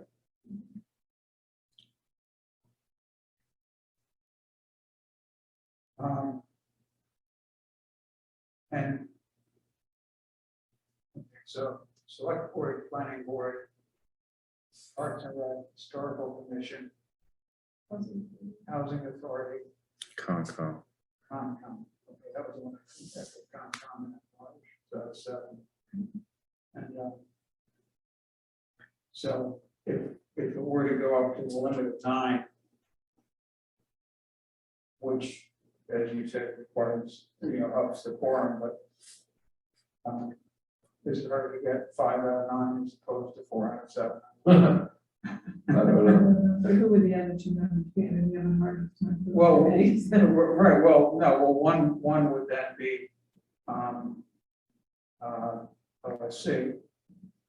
Right, that would be the additions, and that would be one more member. Maybe 2 at large or something. I'm just Yeah. thinking out loud, but it is a bylaw amendment. So I feel like if you put the bylaw on the table, it'd be one thing if we had specific draft language of a bylaw amendment in front of us. We don't. Yeah. So it's a concept they've raised. And then I reached out to John and say, that's a bylaw amendment. So they put in the article request to specify that, but maybe if you put the bylaw on the table, there might be a different idea that accomplishes what they're, I don't know. And maybe what they're proposing is the best idea. Yeah, I looked at the bylaw and actually, the way that the membership being rotated is not what the bylaw calls for. Oh, really? It's supposed to be 3-year appointments. Okay. And each year the select board changes, the planning board changes, so we should do something about that. I was gonna mention it to Jim.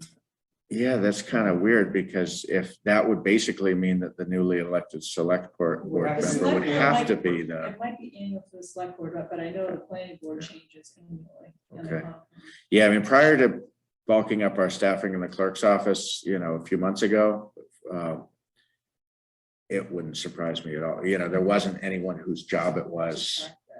I'm Other than- sorry, I didn't get what you were saying. What It's do you kind of- mean? On the bylaw says the 3-year appointments, so whoever's from the planning board is supposed to serve for 3 years. Oh, really? Oh, Yeah, but they rotating. okay, I don't think, we always just like.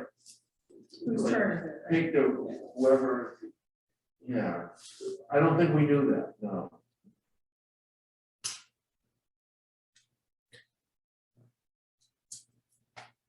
Well, so, it sounds like we should talk with the CPC, but it's on the agenda. So.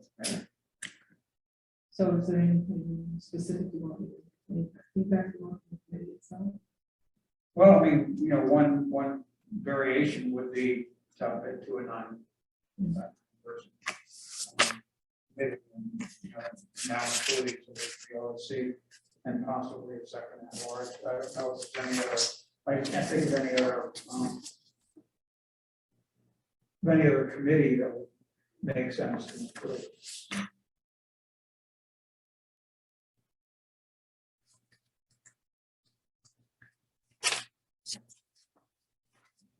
Yeah, but for small, well, want to make people do too much stuff. Right, yeah, well, yeah, I mean, at some point we run out of volunteer. Actually, that is another thing about potentially replacing a select board member is with the affordable housing trust. That's going to be a new, so you need to think about with a 3-member board, how many, do you want to limit that for someone to run for select board, they really need to be prepared, not just for the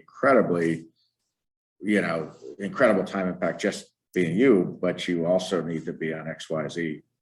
Maybe, but it's just something to think about because you could screen out potential people who might say, hey, I can go to all these meetings, but if it comes with it being on, if you add up with investment policy or capital improvements or CPC or affordable housing trust, I'm not saying it does, it's just something to think about.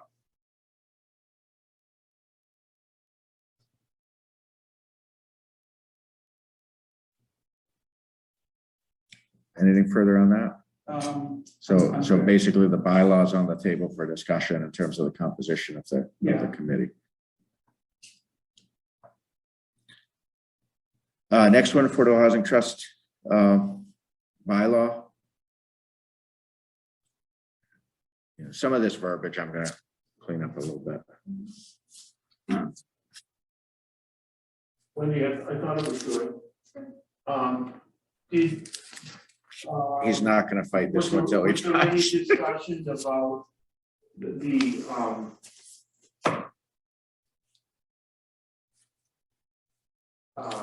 like a dollar figure on how much could be borrowed or, you know, or expended without approval or anything like that. It just said approval by the Board of Selectmen or town meeting, but there was no numbers involved. No, so we added select board and town meeting for borrowing, but the Right. affordable housing consultant said she's never worked or with a trust at. Or heard of a trust. Yeah.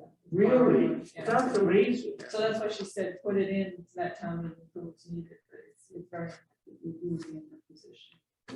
Yeah, the enabling legislation was written for applicability to 351 cities and towns. So it's very expansive, but in practice, it's you know, I can't imagine how it would ever come up here for a trust to borrow, like, you know, and she made the point, and she was really good about it, how, you know, it's the same underwriting standards that anyone else has to borrow, like they can't borrow unless they have something to leverage against it. So- I don't know. Trust us. That's what their name, trust. So yeah, it seems to be on the right track with that one. Next one, this was a housekeeping thing that I brought to Leah's attention a couple of years ago, because the language in our current bylaw is kind of out of step with the state guidelines on local preference. And since this was kind of front of mind, you know, I kind of hastily wrote up the request to KP, knowing that it was, you know, and they came up with some pretty surgical fixes. So this is gonna, so Leah did, you know, you see this came in, actually, it came in like on the day of the planning board meeting or something, or the day before or something. Leah did bring it to the planning board. They embraced it. They want to have a hearing and get into all the details, but the basic idea of it, they were supportive of you know, amending the bylaw to make sure that what's written is enforceable and fully in step with the, you know, to get it into the lip, you know, the house, SHI, housing inventory.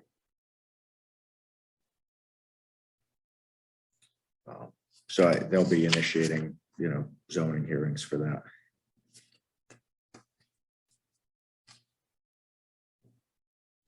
Next one, street acceptance. Yeah, that's been a long time coming. The next one, the building addressing.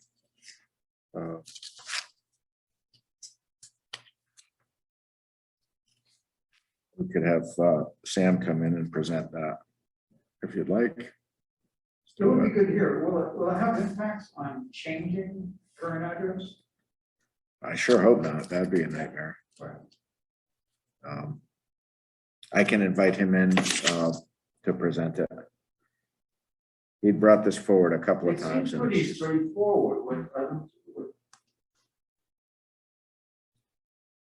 Just to regulate the numbering of buildings. I'll tell you, we did have an ordinance like this in my last job. And it's very typical to have like an official addressing officer, and Yeah.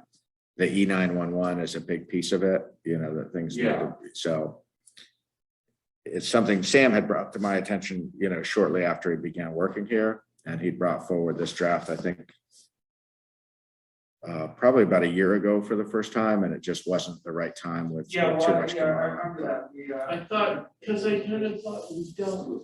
No, he brought forward a draft, and it didn't make the warrant because there's just too much else. We were being really careful about what we put on the warrant during.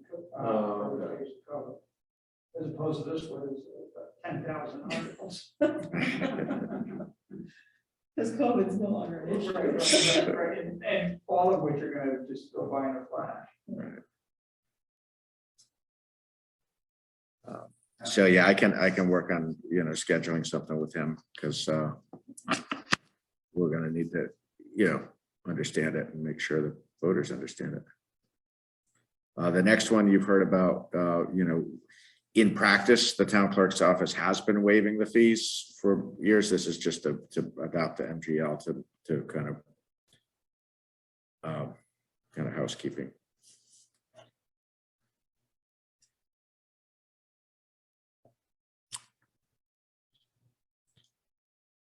So I think I didn't hear anything taken off. So everything on that list, so obviously there's some work to do to flesh things out a little bit, but in terms of kind of defining the slate of articles. Yeah. Yeah, well, I think, You can always take things off later. There's one that's going. Always take things off later.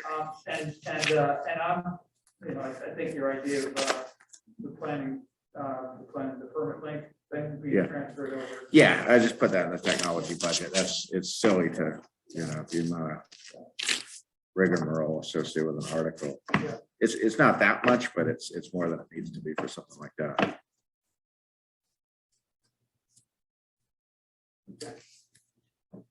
Right. Well, that was quick.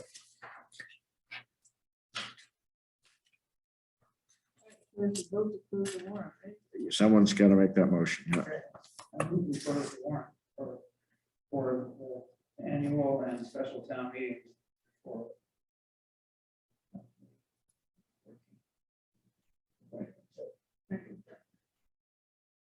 Okay. Aye. Okay, thank you. All right, so I'm going to take item I as basically already having been taking place, but I'll just tell you which of the articles I did send off to CIC, which was the page lintel study, town office replacement, phone replacement, the 2 DPW trucks, the public safety telecom equipment,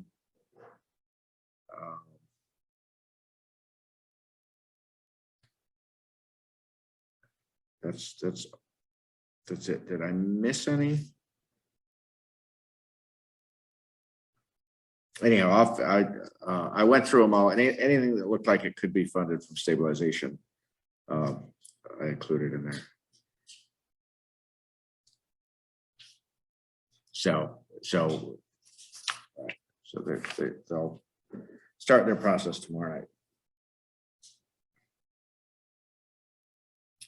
Item J, I put on not knowing if I was not able to be at last Tuesday's meeting, so I didn't know what the follow-up there was, or if there was an update that wanted to be provided. So the follow-up is that this Wednesday, Brad Dorr and Bill Brown of Brown Sardinia, landscape architect, and Nancy Powell and Carol Decker and Sue Stazik will all be meeting at Dorr Whittier's office in Newburyport to review the plan list, talk about possible options, explore practicality of any of those options.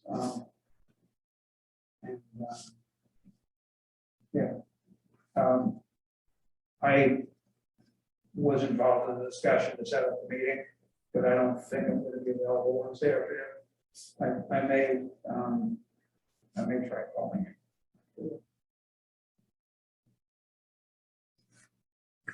Great, and so presumably that Brad would report back to the next school building committee or something? Is that, yeah, okay, great. Yeah, so Wendy brought it up at sort of initiating the conversation. And went from there, and several people spoke, and Brad responded well.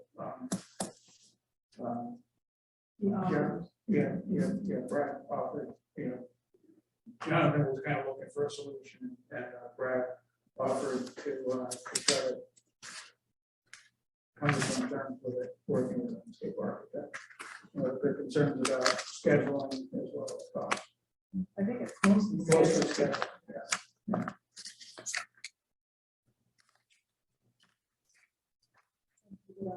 yeah, I think it was as good as I would have hoped. That it was great outcome. And hopefully, I'm sure that the goals of of everybody who wants to see natives are not going to be fully met, but my guess is it will be some middle ground.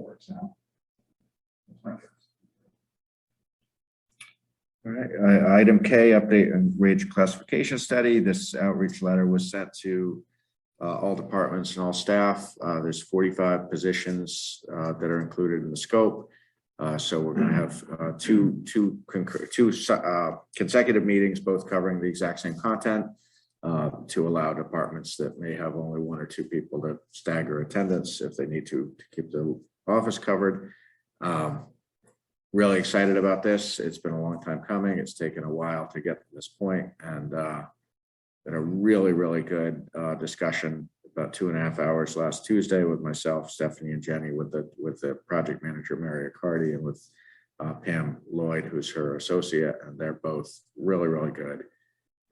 One's former like 30-year town HR person. The other is like actually a labor attorney, and they're just very, very good. So they totally, I have a lot of confidence that we hired the right vendor, and I think it's going to be really good to get more people involved, staff and department heads involved.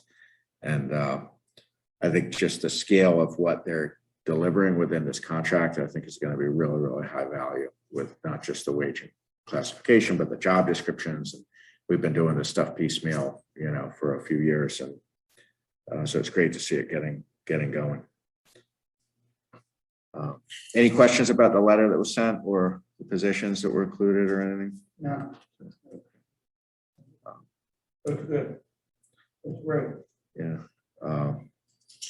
Next one, just I wanted to make sure these dates were on your calendar, or if you wanted to attend or not, but just to be aware these meetings are going on. The first meeting's tomorrow evening. Mill Pond Committee is going to meet here actually at 6 and then move upstairs for the remainder of their meeting because they wanted to have access to the screen. So we'll start here, and then at 7:30 when Capital Committee starts, Mill Pond will move upstairs if they're still going. Oh, so Mill Pond actually starts at 6 tomorrow. Okay. Yep. So yeah, number of meetings coming up. We did have this penciled in for February 28th. Do we want to keep that, or do you want to wait till later in the process for her to come to this board? Right now, she's written in for the 28th and she's available, but if you prefer to have it later, I think this is probably good. Let's stick with this. Yeah, good. Okay. MBTA communities, it's an ongoing research. It is something that Leah and I have talked about, going after grant funds, planning grant funds to engage, see if we can get money to both really study this in a serious way and to get started on updating the housing production plan, which has to be updated by the end of June of next year. So right now we're targeting grant funds for those purposes. Angus, through any communications with other small towns around, have you heard anyone talking about this MBTA thing? I haven't much. I haven't. In other words, Yeah, did they think, first of all, that the governor's only going to be around? It's not like it was passed by the legislature. This is just something that No, it was he passed. promulgated, and so it could be changed with a new administration. I had understood it was a legislative. Was it? Yeah. I think it was. Yeah, it's an amendment to chapter 48. That's the zoning act. Yeah, it's actually in statute. So that means that Baker did sign off, but it went through the legislature. Okay, I don't think I knew.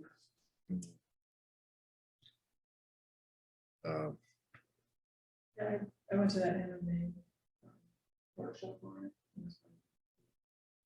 It was interesting. I mean, I think the thing they're stressing is that it's just the zoning. It's not like you have to be a target. It's just possible. I mean, yeah, I've been to some So- workshops on it, but in terms of like, what's the finger on the pulse of what other towns are doing in terms of whether they're gonna look at it seriously or whether they're just gonna say, no, we're not gonna do it. Yeah, that's what I wanted. I don't mean, know. the chat box was like Yeah. insane, but I didn't hear anything say, we're just not gonna do it. I think people are trying to understand. What are the restrictions on what land is used? I mean, could you designate, 50 acres of swampland? No, they're definitely gonna put it through. it. That's really actually. Yeah. See, no. that's See those not numbers right there? Speaking with, speaking with Kevin Ball, we had an interesting idea. Like his idea was, okay, with the land, on the other side of 95. Yeah, we already, it's land, it's inaccessible, we know that. But is it possible that we could somehow swap some land with the state to make it, to actually make it accessible? And then it's actually an unbelievably perfect spot because it's near the train station, it's near 95. It couldn't be a more ideal spot for it wouldn't affect anybody. There's no butters except the state police. Maybe we could. So is it maybe in the possible? swamp, we I don't somehow know get- I don't know anything about land swap, so that's why. Maybe we could get the state police barracks as part of the swamp, and that would be the first housing. Would you want to live in a swamp? I mean, I don't think it's a perfect location for a house. No, well, but we did, not to go too far afield, but we, don't know, it's Yeah. it's not all wet, but. No, there's a bunch of, I've been through it pretty detailed, looking at its potential site for solar, and it's very bony. It's, parts of it are very wet, other parts of it are very bony, ledgy, rocky. Yeah. Not just like, glacial stuff, but, ledge, Right. serious rock.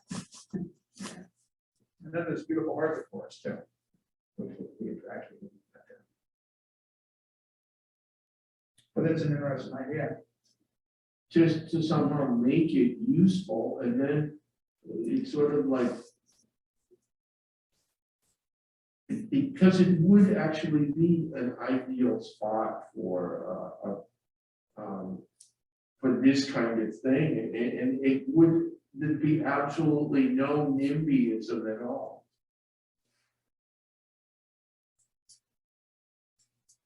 someone would complain about the impact on school enrollment, but Well, that's yeah. inevitable. Unfortunately. So yeah, work in progress, but you can see in the timelines, we've got to present some draft guidelines to the board by May 2nd. So, I just want to make you aware we are aware of that. It is one of those things that's going along in the background.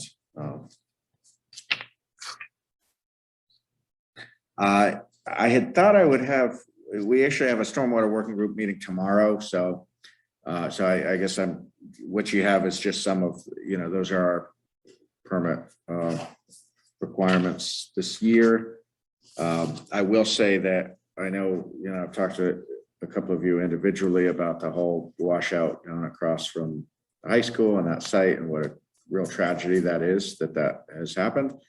I've been extremely impressed with our new conservation agent, who has really been drilling down onto like, how did that happen? At what stage of permitting, inspections, enforcement, how was that, how did that happen?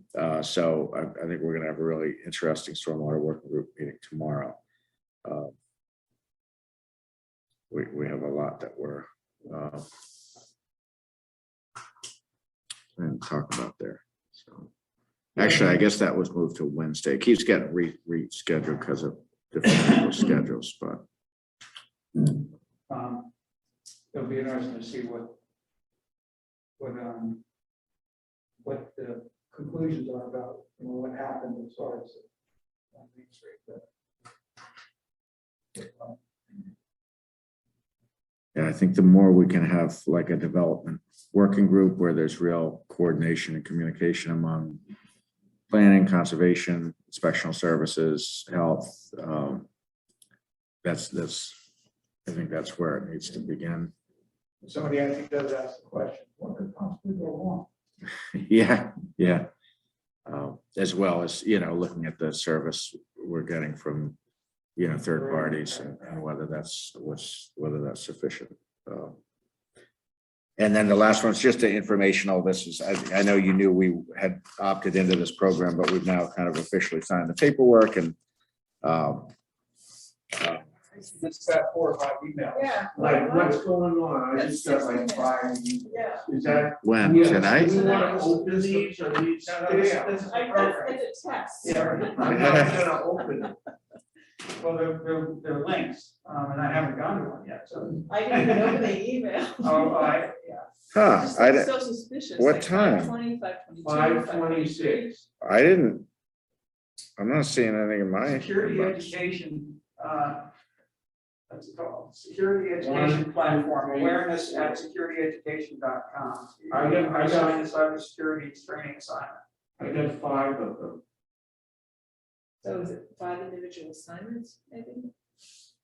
Yeah, yeah, so this one is, this assignment includes the following modules: business email compromise, under surveillance, the passwordinator, introduction to phishing.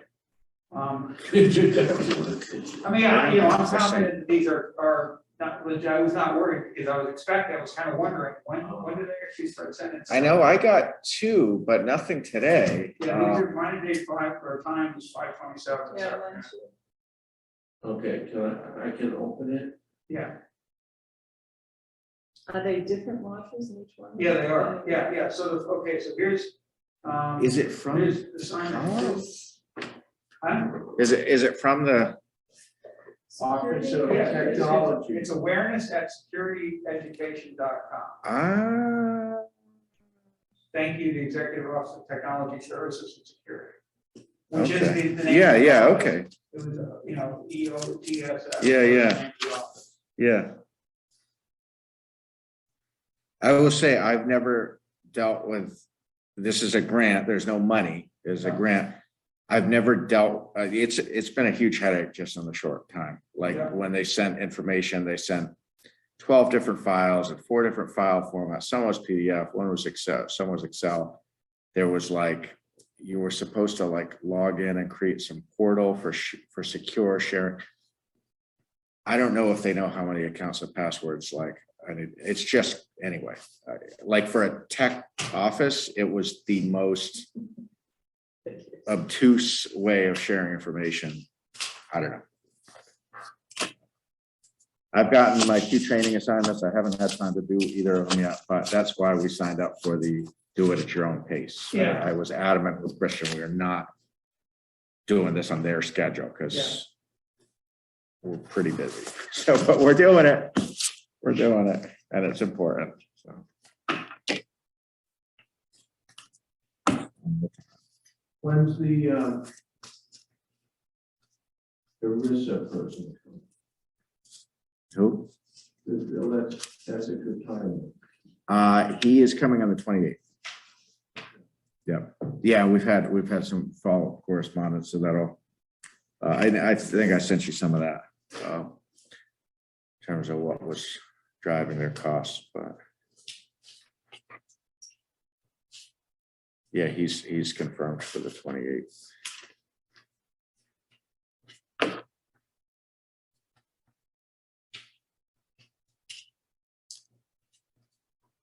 Yeah, I didn't get those emails tonight. Strange that real quick at the same time. Yeah. I do know that at the time I tried to add you guys, I had already submitted the roster to the state. And so I asked Christian to add you guys and he said, oh, something like the window's closed. He may have added you and maybe that's why you're now getting them all at once. I know, I think he had a training today on it. Anyhow, I can't keep up.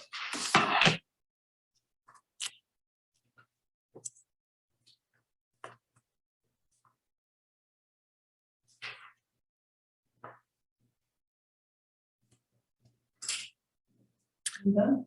I think we're done. Yeah, on the goal setting, I've heard from 2 of the 3 of you with your Yeah, matrix, I so, know. I so, understand. I'm sorry. no worries. I haven't been bored, but good. That's it. That's all I have. Okay. If there are any topics that anyone wants on the 28th,